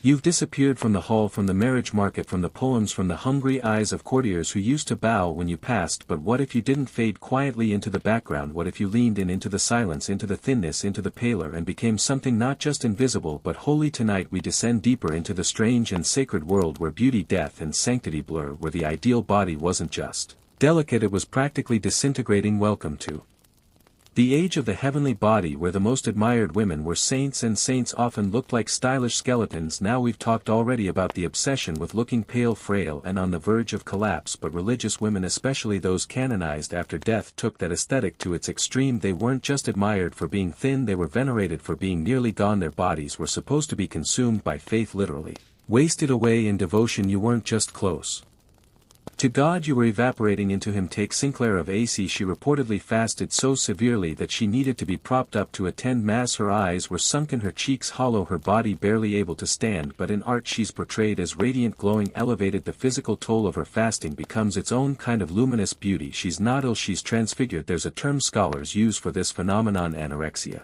Mirabilis, miraculous lack of appetite. In today's terms we'd call it an eating disorder wrapped in sanctimony, but in the Middle Ages it was divine. Women who abstained from food were admired for their self-control, their detachment from the sinful flesh. It didn't matter that they were dying, in fact it mattered more if they were the thinner the holier, and this ideal didn't stay locked in monasteries, it leaked out into the broader culture. Noble women who modeled themselves on these saintly figures would mimic There's a peculiar account from 15th century France of a noble woman who insisted her maid stretch her face every morning using silk threads tied behind her ears. It didn't work, of course, but for a brief hour before gravity pulled everything back into its rightful place, she could convince herself she was still the belle of the court. That illusion was everything. And let's not forget the wigs. While not as popular in the medieval period as they would later become, some older women wore padded hair. pieces or dyed their hair with increasingly desperate recipes, onion skins, ash, crushed insects, whatever could bring a little life back to strands that had gone white with time or tension. But here's the cruel twist: many of these treatments damaged the scalp, causing hair to fall out faster, so the harder you fought aging the more obvious it became. And then came the social whispers: an older woman showing too much pride in her appearance might be accused of vanity or worse, witchcraft. Yes, you read that right. There was a common belief that older women who seemed too alluring or too confident were using unnatural means to preserve their looks, unnatural being code for uncomfortable reminder that beauty doesn't die quietly. In one German village, a widow was accused of bewitching young men with her lingering charms, her crime wearing red ribbon in her hair at 50. Scholars still argue whether this fear of aging was truly universal. Some believe older women, particularly widows, gained social freedom after their looks faded, no longer under the control of a husband or the pressure of courtly flirtation. They could own property, manage estates, and even speak their minds. There's truth in that, but it came at a cost. You had to sacrifice desirability to be taken seriously. You had to disappear from beauty before you could emerge as a person. There's also evidence that some women leaned into this invisibility. They dressed simply, kept their heads down, and played the long game. They became quiet powerhouses, advising younger women, manipulating marriage contracts, influencing politics behind heavy veils and soft voices. In some ways, aging became its own kind of weapon, but again, only if you stopped trying to compete. And in art, forget it. Older women were rarely painted unless they were saints, beggars, or allegories for sin. In the rare portraits that do exist, they're often shown with downturned eyes, heavily veiled faces, or hands clenched in prayer, an eternal apology for having lived past their moment. So tonight you're sitting at your vanity, you see a faint crease near your eye that wasn't there last month. You touch it gently, your maid notices, pretends not to. She brings over a bowl of cooled rose water and a cloth. You press it to your cheek as if it might erase time. Later at the feast, you watch the younger women laugh and dance. One wears a gown like yours from 10 years ago, another carries herself the way you once did, shoulders proud, lips modestly painted, eyes sharp. He just can't see it. You've been perfectly contained, face framed, jaw wrapped, body cinched, and you're still passing inspection. But here's the part they don't put in the love ballads or paint into the court frescoes: beauty fades always, and in a world obsessed with your physical perfection as proof of your spiritual worth, aging wasn't just a natural process, it was a kind of public failure. Tonight we're pulling back the silk veil to face what happens when time creeps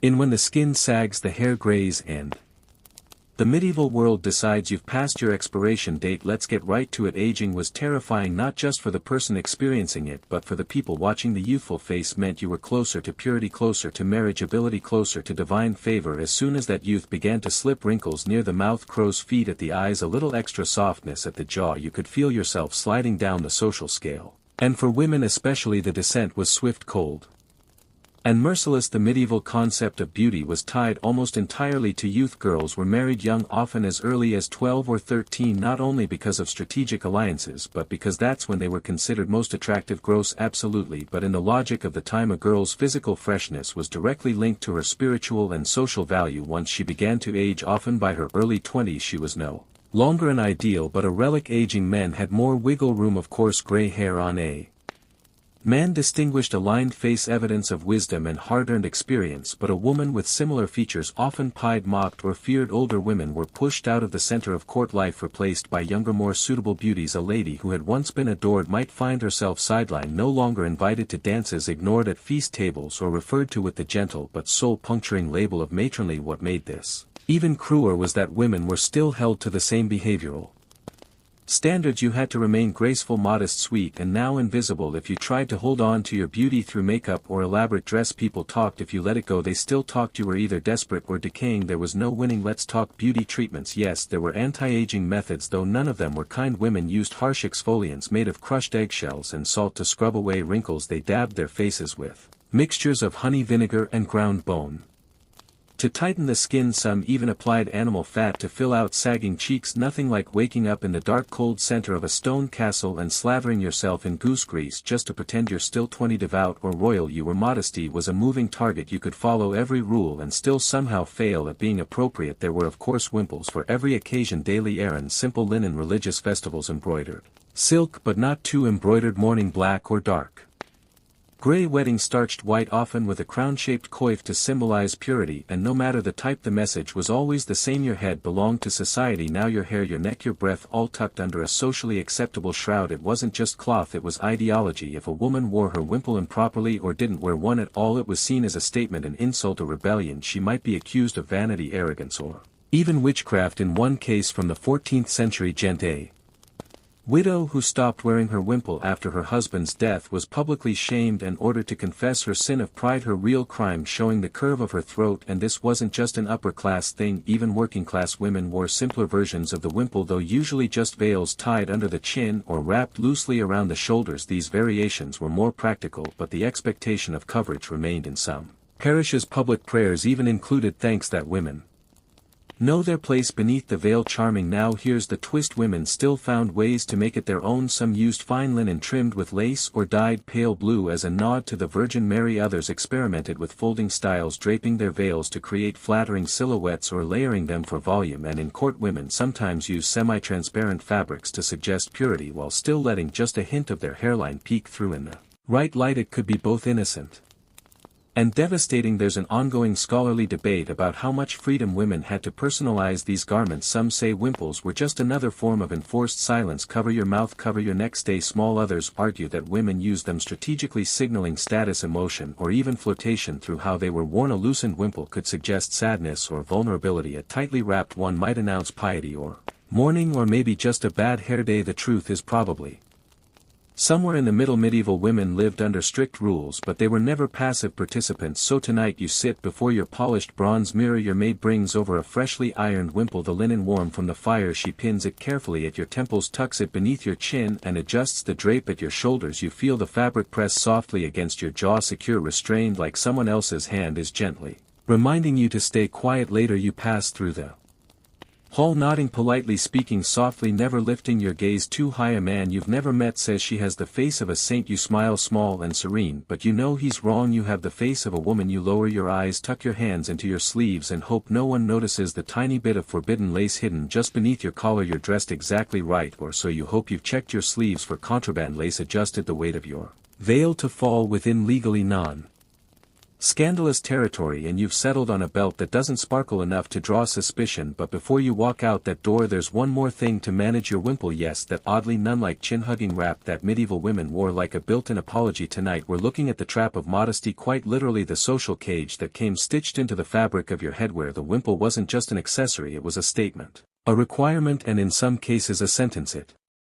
wrapped around the chin and neck, and sometimes under the jaw, fastened at the crown with pins, or tucked beneath a linen kif. Think of it as medieval hoodie made of rules and religious panic. Married women were expected, no, obligated, to wear one in public, and in some towns unmarried women past a certain age had to wear them too, because visible neck skin could apparently end civilization. The logic behind the wimple was this: modesty must be visible. You couldn't just be modest in your behavior or your thoughts, you had to look modest at all times from every angle, and that meant covering your hair, your ears, your neck, and your jawline. Bonus points if you looked slightly like you'd wandered out of a cloister mid-prayer. Of course, modesty had layers. A young noble woman might wear her veil slightly more loosely, allowing a glimpse of her hairline if she wanted to flirt with disaster or the nearest knight. But even this tiny rebellion could earn a stern rebuke, or worse, attract the kind of attention you'd never want. In sermons, priests regularly reminded women that Eve's uncovered head had led to the fall of man. No pressure though, just don't forget your pins. Let's talk about where this started. The wimple was heavily influenced by Christian iconography, especially images of the Virgin Mary and female saints. These holy women were always shown with fully covered heads and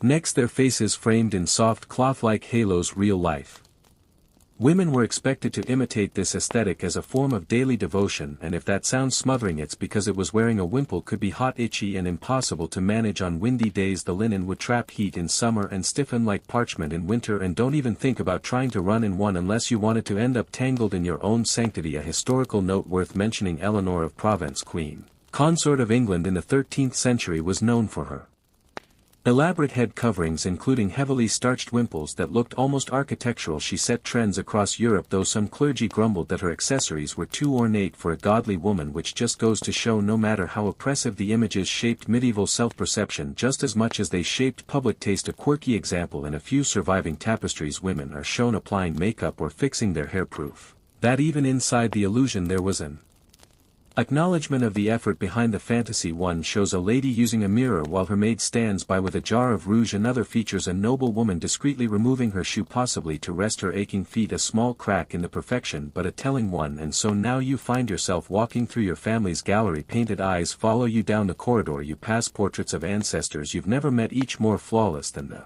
last. Gowns that seem to float, eyes that never blink. None of them look like you, but all of them tell you what you should be. You pause before one. The Lady Eloise, your great-grandmother. Her face is still and pale, lips faintly curved in a smile that's probably just the artist's flourish. She looks perfect. She looks nothing like the stories you've heard about her temper. You reach up and touch your own face. Your skin is warm, your eyes are tired, you're very much alive, and somehow that feels like a rebellion. You've wandered through painted illusions and stitched up perfection, seen yourself reflected in 100 faces that were never truly yours. But tonight we're dropping down from the clouds of courtly art and into something far more grounded. Literally, we're talking about feet. Yes, the humble, often hidden, occasionally fetishized medieval foot. It turns out even down at your toes beauty standards lurked, and while most people didn't go around showing off their bunions, that didn't stop society from dreaming up elaborate fantasies about what made a foot desirable or disgraceful. First, the basics. In medieval Europe, feet were supposed to be small, narrow, and elegant, basically impossible for anyone who actually used them for walking. The ideal foot was delicate, high arched with well-shaped toes, and ideally so dainty it never had to touch anything unpleasant like mud, dirt, or God forbid labor, which is hilarious given the actual state of roads back then: unpaved, uneven, and frequently decorated with medieval surprises. But that's the thing with beauty standards, they're never about reality, they're about aspiration, and aspiring not to have to use your feet was apparently quite chic. So how did people show off something that was usually hidden under layers of cloth and leather? Through shoes, of course, and medieval shoes were doing the absolute most pointed, but the barefoot image also had connotations of vulnerability, even sensuality. A woman with bare feet was exposed. Maybe holy, maybe fallen, either way she wasn't neutral.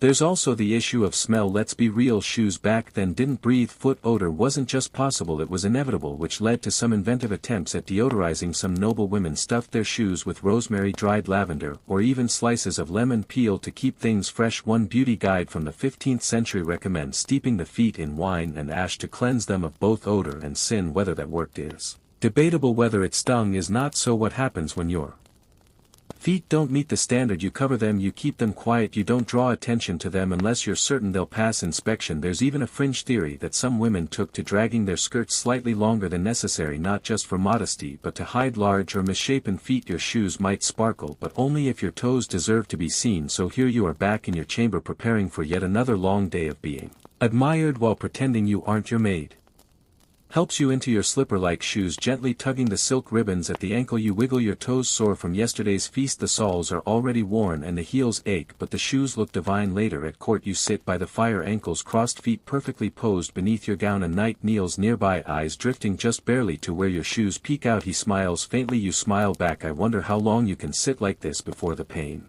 makes your toes cramp. It's morning again. You're up before the sun, not because you're excited to greet the day but because looking effortless in medieval court life takes well effort, hours of it. So tonight we're finally opening the heavy oak door to a place most men of the age never saw: the noble woman's daily beauty routine. Spoiler alert, there's nothing dreamy about it. This was beauty through pain, a ritual of exhaustion where glamour didn't just cost time and coin, it cost circulation, personal space, and at least a few layers of your skin. Let's start with the wake-up call. Your servant brings in a basin of cold water, frigid because heating water means lighting a fire, which means time, which means no. You splash your face, grit your teeth, and then begin the process of cleansing. This involves a cloth scrubbed over your skin with vinegar or a blend of wine and crushed herbs. It smells sharp, stings a bit, and leaves your face somewhere between fresh and faintly inflamed, but redness is better than blemishes, and as we've covered, your skin must say purity even if your pores are screaming. Next, the whitening. You dab on your homemade Syrah vinegar aged lead paste, because pale isn't just pretty, it's the moral high ground. It goes on thick, cold, and chalky. You smooth it with a piece of linen, blend as best you can, and try not to think about the fact that this will rot your face from the inside out in a few decades. That's future use. Problem present: you has a courtly luncheon to attend. If your cheeks are looking too bloodless, it's time for a little rouge crushed cochil. Beetles or alkanet root mixed with egg white or animal fat makes a decent blush. You apply it in faint circles, careful not to overdo it too pink, and you look like a tavern girl just enough, and you look like someone who woke up blessed, not busy. Your lips maybe a touch of balm, lightly tinted, not too red. We don't want the wrong kind of attention. Then the hair, if you follow the standard religious rules, you haven't washed it for a while, instead you've kept it oiled and combed, wrapped in linen at night. Today it's time to shape it. If you're unmarried, you can let a little of it show under your veil. If you're married, it must be hidden, no questions asked. Your maid helps you brush it out, then plaits it tightly. You groan when she hits a knot. She apologizes quietly and keeps going. Once it's braided, you wrap it around your head, pin it into place, and slide on your coif another layer, then the veil, maybe the wimple, depending on how religious the day is. Looking dressing takes another hour. First the shift plain linen, then the kirtle laced tightly at the sides, compressing your waist, your ribs, your breath. You brace yourself against a post while your maid pulls the laces tighter. You exhale when she's done, only to inhale and feel your torso hit a wall of stiffened fabric. There's no room in here for digestion or opinions. Over that goes your outer gown, velvet if you're rich enough, wool if you're merely privileged. You check the embroidery. Any damage or pilling could be interpreted as neglect, and neglect is just a fancy word for moral failure. You select your jewelry modest unless you're trying to make a statement. You lace on your shoes if you can reach them, if not your maid does it for you. She's used to it. Now comes the hard part, walking. The goal is to glide. You practice this, back straight, shoulders relaxed, feet close together, steps small, no swaying, no bouncing. Your gown weighs nearly 15 pounds. If you lean forward too much, you'll trip on the hem. If you lean back, you'll strain your spine. And all of this happens while pretending not to notice. You're dressed like a bedazzled sarcophagus. Breakfast is light if you eat at all, a bit of fruit, a piece of bread, diluted wine. Eating too much makes you sluggish, and sluggishness is unbecoming. Your stomach already feels tight under your gown. You sit with perfect posture while your husband discusses crops or politics with other men. You're not expected to contribute, you're expected to look vaguely interested. Then appearances. If you're going to court, you must be impeccable. Your skin must remain matte, your breath fresh. You chew mint, suck cloves, maybe sip rose water. If your throat gets dry, you smile occasionally but never too broadly. You laugh only when it's safe. You speak in shoes called poulins, became a fashion craze among the nobility, especially in the 14th and 15th centuries. These things were absurd. Some had tips that extended 5, 6, even 12 and beyond. The actual toes stuffed with moss or wool to hold their shape. The longer the point, the higher your status. They were designed for strutting, not standing, and if you're wondering how anyone walked in them, well, mostly they didn't. The ultra-wealthy were carried in litters or rode horses while their shoes flopped majestically beneath them like limp baguettes. There's a surviving pair in a museum that literally curls upward like a curly fry. Functional number, fabulous also number, but fashionable absolutely. It's a miracle no one tripped to death on them, though there are records of city officials banning excessively long panes during festivals for fear of public nuisance and injury. For women the stakes were different. While men's shoes screamed, "Look how ridiculous my wealth allows me to be," women's footwear whispered, "Look how small and soft and unthreatening I am." A noble woman's shoe was often more slipper than boot, narrow, flat, with soft soles made of leather or cloth. They offered little protection, which was kind of the point. If your shoes couldn't handle mud, it meant you had someone to carry you over it. There's a particularly wild example from medieval Paris where a noble woman was said to have hired 2 servants just to walk ahead of her during rainy days, laying cloths down so she wouldn't have to soil her slippers. The image is ridiculous, a parade of modesty wrapped in layers of luxury, her feet never touching the real world, like a saint but with more attitude. Foot size 2 carried its own mythology. Small feet were praised in poetry as a mark of feminine virtue, literally feet like flower petals or as light as swan's down. If that sounds impossible, that's because it was, and still women tried to meet the standard. Some girls were encouraged to keep their shoes snug to prevent their feet from spreading, while not quite the bone-breaking process of Chinese foot binding. The intent was similar, restrict natural growth for the sake of delicate aesthetics. Of course, most women didn't have the luxury of caring about dainty feet. Peasant women needed strong soles and practical boots to work fields, carry loads, and trudge through every weather, but even they weren't immune to foot-related scrutiny. Cracked heels or dirt-caked toenails could become marks of shame. Another reason why women covered their feet completely, even in private. Modesty didn't stop at the ankles. Here's where things get particularly bizarre. Some courtly love poems included detailed foot descriptions. Knights would wax poetic about their lady's arched instep or the whiteness of her heel. That's right, someone out there was sing for a heel. In fact, there's a poem from 14th century Castile where a man literally describes a woman's feet as holy relics, which is a level of foot worship You probably weren't expecting from a guy in chain mail, and yet the foot could also be dangerous. Barefoot women appeared in religious art usually to signal penance or humility. Mary Magdalene is often shown without shoes, her feet dusty from the road, a contrast to the perfumed jeweled versions of beauty preferred by the upper class. She's an ideal, an icon, and thousands of women were expected to somehow live up to her woven perfection. And let's not forget manuscript art, illuminated books especially. Religious texts were full of miniatures showing women who practically glowed, saintly maidens, noble wives, allegorical figures. They all had a strange clown-like beauty, long golden hair, eyes, downcast lips, barely there even when they were being tortured as saints. Often where they looked peaceful, ethereal, unbothered, because nothing says spiritual triumph like being burned at the stake with flawless eyeliner. The artists weren't being lazy, they were following the script. The church, the nobility, and the artists themselves were all invested in maintaining a visual shorthand. This is what beauty looks like, and beauty equals goodness. So the models for these illustrations weren't actual women, they were formulaic, a checklist of the right features endlessly repeated across borders and generations. And this matters because these images weren't just decoration, they taught people how to see. A young girl flipping through her father's book of hours wasn't just learning prayers, she was absorbing a message about what she should look like. A courtier admiring a tapestry wasn't just appreciating craftsmanship, he was calibrating his expectations for real women. The art was both mirror and mold. It gets weirder, some noble families actually commissioned portraits of their daughters that deliberately edited reality, just like modern airbrushing artists would elongate necks, lighten skin, smooth wrinkles, even tweak jaw lines. This wasn't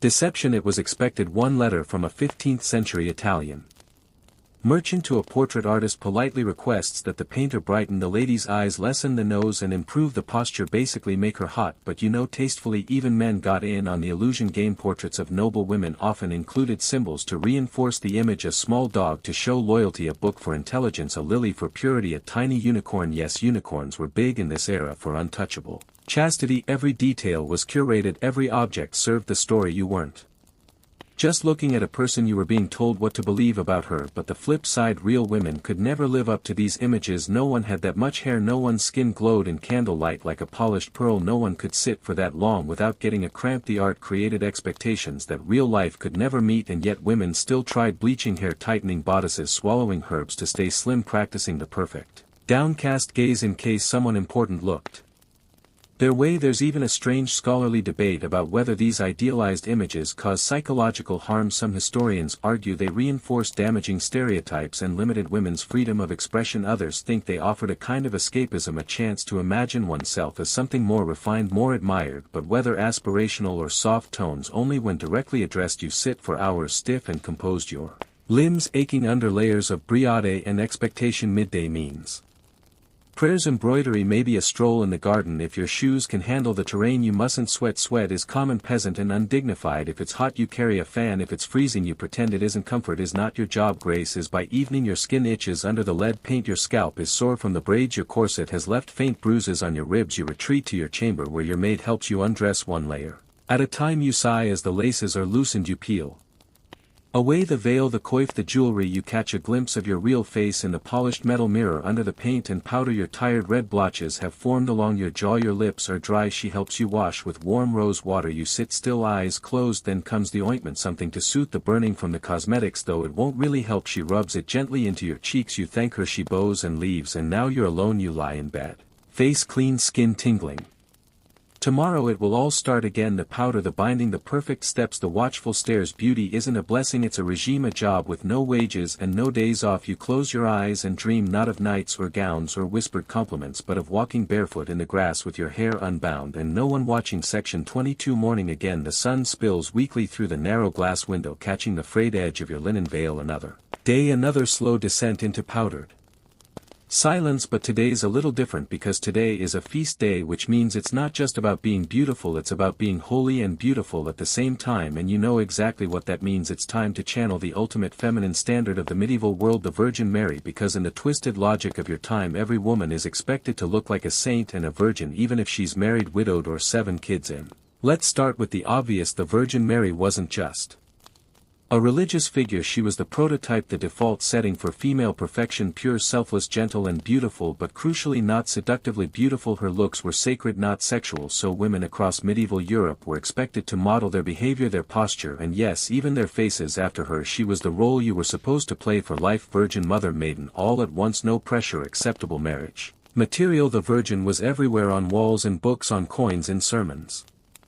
You couldn't escape her, you could only try to become her, and of course you'd fail, because she's not real, she's not human, she's a symbol. And the moment you cried too loudly during childbirth, or showed too much ankle on the stairwell, or got caught laughing at a dirty joke, she vanished from you. Poof, no more Mary, just another imperfect woman in a world full of judges. There's a scholarly debate about how much medieval women internalize this standard. Some argue that the Virgin was a source of comfort, a divine protector, a spiritual mother. Others see her as a tool of repression, an image used to force real women into narrow, painful roles. The truth, as always, is complicated. Some women found power in Mary and devotion, others suffocated under it. Many did both, and yet amid all this pressure there were glimpses of rebellion, women who played the role but whispered different truths in the shadows, who lit candles to Mary in the chapel and then snuck off to flirt in the gardens, who learned that you could wear a veil like armor, that looking holy was not the same as being obedient. So now back in your chamber your maid wraps your veil, smoothing the fabric so it falls exactly the way it does in the paintings. You tilt your head, practice the expression, serene, kind, distant. You clasp your hands just so, fold them at your waist. At the feast you sit quietly, eyes lowered, voice soft. A visiting bishop praises your modesty, a courtier says you shine like Our Lady herself. You smile just a little and think about how the Virgin never had to sit in lead makeup for 4 hours or pretend she didn't know what wine tastes like. You've spent the better part of your life walking a tightrope strung between modesty and magnificence, piety and perfection. But tonight let's shift the focus a bit. You've seen how beauty served the church, the court and the whims of men, but what about the women who found ways to use that impossible standard for their own advantage? Yes, tonight we're entering the dangerous, glittering world of medieval seductresses, the ones who twisted the rules, sharpened their veils into weapons and turned beauty into power, not piety. Let's start with the infamous Agnes Sorel, mistress of Charles I of France, is often cited as one of the earliest women to wield her beauty like a political instrument. She wasn't noble by birth, but she rose rapidly through the court ranks by being unapologetically magnetic. She wore pearls, she wore furs, she wore gowns with necklines so low they made bishops sweat into their. In paintings Mary is always the same: pale skin, soft features, impossibly calm expression, long straight nose, downcast eyes, slight smile, as if she just heard an angelic joke but didn't want to seem smug about it. Her hair is either hidden under a veil or depicted flowing in gentle waves of golden brown. Her body is long, her fingers narrow, her feet when shown perfectly clean. Even when she's giving birth in a stable she looks like she's hosting a polite garden party. So how do you, a mortal woman navigating court gossip and itchy gowns, pull this off? It starts with the clothes. Marian blue is the color of choice, deep celestial and outrageously expensive, since the pigment came from lapis lazuli imported from halfway across the known world. If you can't afford actual blue fabric you settle for pale versions or just white. Modesty is key. Your neckline is high, your sleeves are long, your veil is adjusted so that even your ears are hidden. No hair escapes, no curve is emphasized. You don't walk, you glide, you don't speak, you murmur. There's an entire genre of beauty based around this celestial ideal in religious poetry and devotional songs. The Virgin is described in ways that echo courtly love poems, only instead of stirring lust she's meant to stir awe. Her cheeks are as fair as leaves, her voice like pure spring water, her body without fault or stain. These phrases aren't just religious, they're aspirational. Girls are taught to imitate them, not just to be good but to look good in a specific way holiness demands. And here's where it gets tricky. The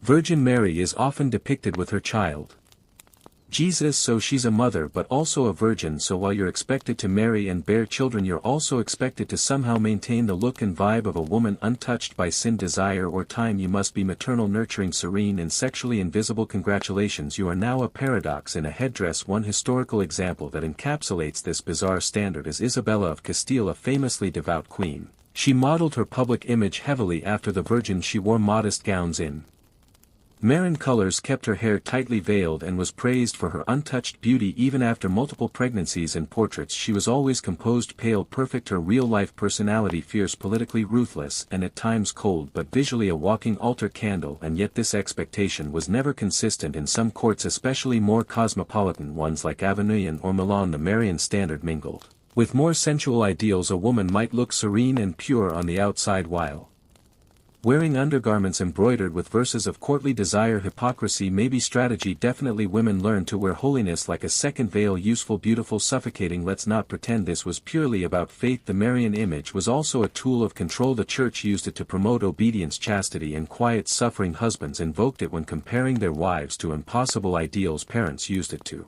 mold their daughters into might, quietly control land, servants, and commerce. Without ever raising a voice, beauty for them wasn't power, it was cover, a veil not of linen but of expectation. This brings us to an open scholarly debate: were these women truly empowered or just clever prisoners in gilded cages? Some argue they were complicit in their own objectification, trading real freedom for temporary influence. Others believe they were rebels, subverting a system that gave them only one tool and using it to carve out space where none should have existed. It's a complicated knot. And maybe the knot is the answer. After all, these women didn't invent the standards, they inherited them like an old corset, too tight, beautifully made, completely inescapable, so they tightened it, posed in it, and made it work until it didn't. And now you're back at court, sitting through yet another feast. The room is thick with perfume and politics. Across the table, a visiting duchess tells a story with perfect timing and a slightly dangerous smile. The men around her hang on every word she reaches for. Her goblet slow and graceful, revealing just enough wrist to be remembered. Your eyes meet, she gives you a subtle nod, you nod back, and just like that you understand each other. Not enemies, not friends, just two women in a game with impossible rules. You're back in your chamber again. The fire has gone low, casting flickers of orange and shadow against the stone walls. The feast is over, the gowns are laid aside, and your face is scrubbed raw of paint and powder. In the quiet hum that follows a day of display, you finally have space to think, not about how you look but about how it all feels. And if you're honest, it's starting to feel like none of this was ever about you at all. Every rule, every ritual, every beauty standard you've ever twisted yourself into, it's like stepping into a gown sewn from other people's fantasies. It never quite fits, it pulls in weird places, and it's heavy. God, is it heavy? Sleeve. She painted her face, powdered her skin, and made sure her presence was unforgettable. She was both adored and hated, proof that power in a woman's body made people very nervous. Agnes didn't just look the part, she played the court like a harp. She used her access to the king to gain influence for her family, promote loyal allies, and secure herself a lifestyle so lavish chroniclers complained she wore the cost of a chapel on her sleeve. She's even credited with helping lift Charles out of a depressive slump during the 100 Years' War. That's right, while men swung swords she lifted morale. With a carefully timed smile and the glint of sapphire earrings. Of course, not all power came from such proximity to royalty. In Venice, the courtier nest, the honest courtesans, were a class of educated, alluring women who blurred the lines between beauty, wit, and influence. These weren't your average tavern companions. They knew poetry, philosophy, fashion, and how to walk into a room like they owned it. Men didn't just want to bed them, they wanted to be them. Some wrote books, others hosted salons. They dressed in gold thread gowns and spoke in calculated tones. Their beauty was curated, but their minds were just as sharpened. These women understood something most noble women couldn't say out loud: if you were going to be judged on your appearance anyway, you might as well choose the stage, control the lighting, own the script. One fringe case: a woman named Sibylla from Prague reportedly used her exceptional appearance to gain audiences with merchants, clergy, and even traveling nobility. She wasn't of noble birth, but she reinvented herself through fashion, carefully layering imported fabrics, perfuming her skin with rose oil, and studying noble speech patterns. Rumor says she brokered trade deals in exchange for whispered flirtation and maintained a network of influence so vast, one official wrote in a letter, "She speaks less than a lady but moves more than a bishop." This of course terrified people. Women weren't supposed to want power, especially not through beauty, which was assumed to be passive. To actively use it was seen as unnatural, manipulative, or predictably demonic, which is how a lot of these women ended up slandered in popular songs, condemned in sermons, or accused of sorcery. Agnes Searle was rumored to have died from poison possibly administered by jealous rivals. Many courtesans ended their lives in quiet poverty, exiled once their beauty faded. There's a bitter truth here: even when women succeeded through beauty, the success was conditional, temporary. You could play the game but you never owned the board, and the moment you stopped being desirable or obedient, you were erased. Just another cautionary tale in a monk's angry diary. But some women leaned into the art of performance, not to seduce men but to protect themselves. They weaponized beauty as camouflage. A noble woman with a reputation for grace could hide sharp intelligence behind fluttering lashes. A widow known for her quiet mourning from the first time you were told to keep your voice low and your eyes lower from the moment a priest compared your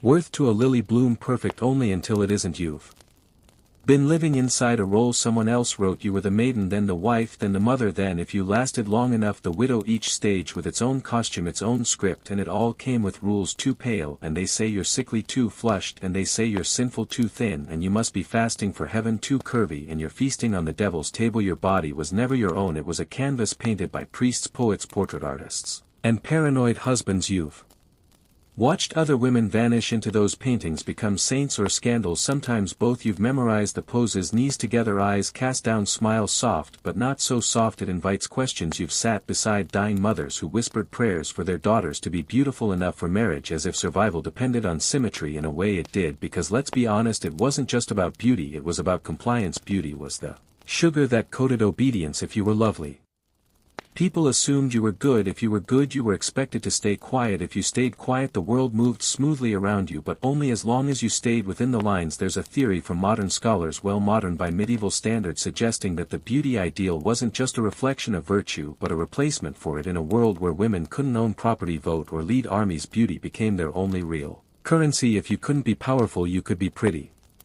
If you couldn't speak, you could glow. But that theory assumes women were just passive vessels for male desire, and you know that's not the full picture. You've seen how women used beauty strategically, how they wielded it like a needle, sometimes to stitch alliances, sometimes to pierce ambition. You've watched courtesans charm warlords and widows outmaneuver bishops. You've known ladies who flirted with ruin just to feel seen again, but even those little victories came with a cost. You've seen women lose everything the moment they slipped, grew older, said too much, wore the wrong thing on the wrong feast day. One day they're luminous, the next they're forgotten, and no matter how clever or holy or politically brilliant they were, their story is often reduced to how they looked. You remember Lady Allen, don't you? Perfect skin, sharp tongue. She once talked a noble out of starting a war. You overheard him say later she had a nice jawline for a woman with opinions. That's what he remembered, not her wit, not her diplomacy, just the angle of her face. And it's not just the nobility, even peasant girls were caught in the crosshairs. If they were too pretty, they were suspected of seducing the priest. If they were too plain, no one would take them as wives, and they'd become spinsters. Mysterious, pied, a little feared. Beauty was a weapon or a wound or both, and here you are, still here, still trying. You catch yourself checking the mirror again tonight, not for vanity, for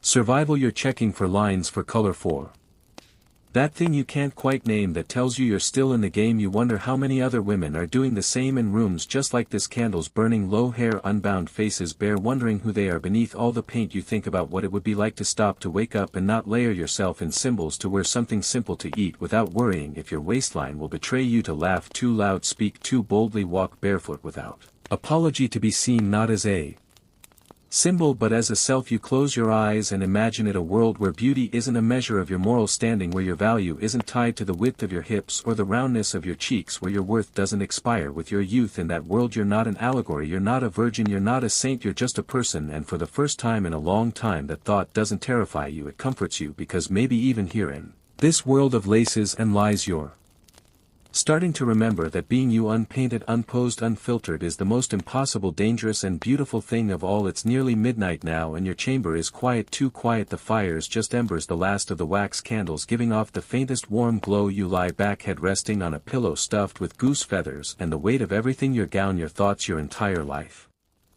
lived under the thumb of someone else's ideals, settles into your bones. But before we let you drift off, there's one last thing we have to talk about, because the truth is medieval beauty standards didn't die with the Middle Ages, they didn't vanish when the wimples came off or when lead-based makeup fell out of fashion. They just mutated, hid themselves behind modern mirrors and digital filters, only slightly less obvious and no less cruel. Let's not kid ourselves, we've inherited the same toxic logic.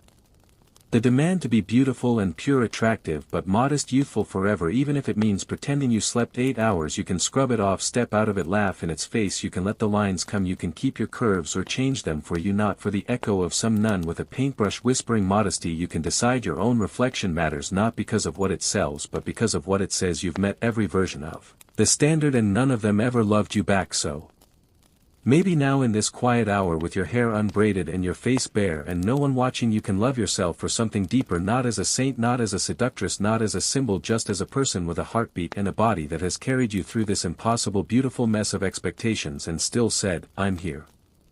So go on, turn out the candle, close your eyes, you've played the role, you've earned your rest, let the beauty standards fall asleep without you tonight when you didn't. And the worst part, we still believe that how we look somehow tells the world what kind of person we are. Kind, competent, trustworthy, desirable. Good skin equals a good soul. Straight teeth and a slim waist still mean you must be doing something right. It's the same lie, just dressed in new fabric. Scroll through social media and you'll see the medieval mindset everywhere. No makeup tutorials designed to make you look effortless. Photoshopped portraits claiming to be authentic. Beauty products sold with promises of virtue. Clean beauty, pure formulas, natural glow. We're not calling it piety anymore, but the language is familiar. It's still about being seen as better without being seen trying. And don't even get started on aging, wrinkles or fine lines, something to be erased with creams, lasers or filters that literally blur your face into nothing. You're supposed to remain youthful forever but naturally. Don't age but don't look like you're fighting it. Don't look old but don't act like you care either. Sound familiar? That's a straight up gothic remix of the same medieval pressure to appear untouched by time. Want to wear makeup? You better make it invisible. Want to be sexy? Better make it accidental. Want to be noticed but not too much, complimented but not envied, desirable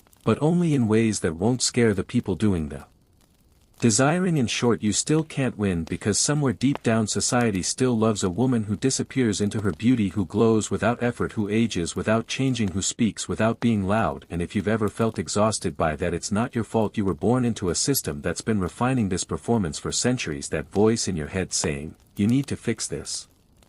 When you see your reflection, that's a medieval monk still whispering across time. The ad campaign that promises radiant skin and inner confidence, that's a 14th century sermon wrapped in a Sephora receipt. And those filtered photos of flawless people who swear they woke up like this, tapestries, every last one of them. There's a reason these ideals persist. They sell things, they keep you busy, they keep you doubting, and they stop you from asking better questions. About value, about power, about what happens when you choose to opt out. Because here's the secret most people don't want to admit: beauty isn't truth, it's theater. And you've been a leading lady in someone else's script for way too long. But here's the radical part: you're still here, you've survived the centuries, the plucked hairlines, the corseted ribs, the sickly pale faces, the saintly smiles, the powdered lies. You sitting here reading this have outlived every lie they told you about what a woman should look like. You are proof that beauty does not own you.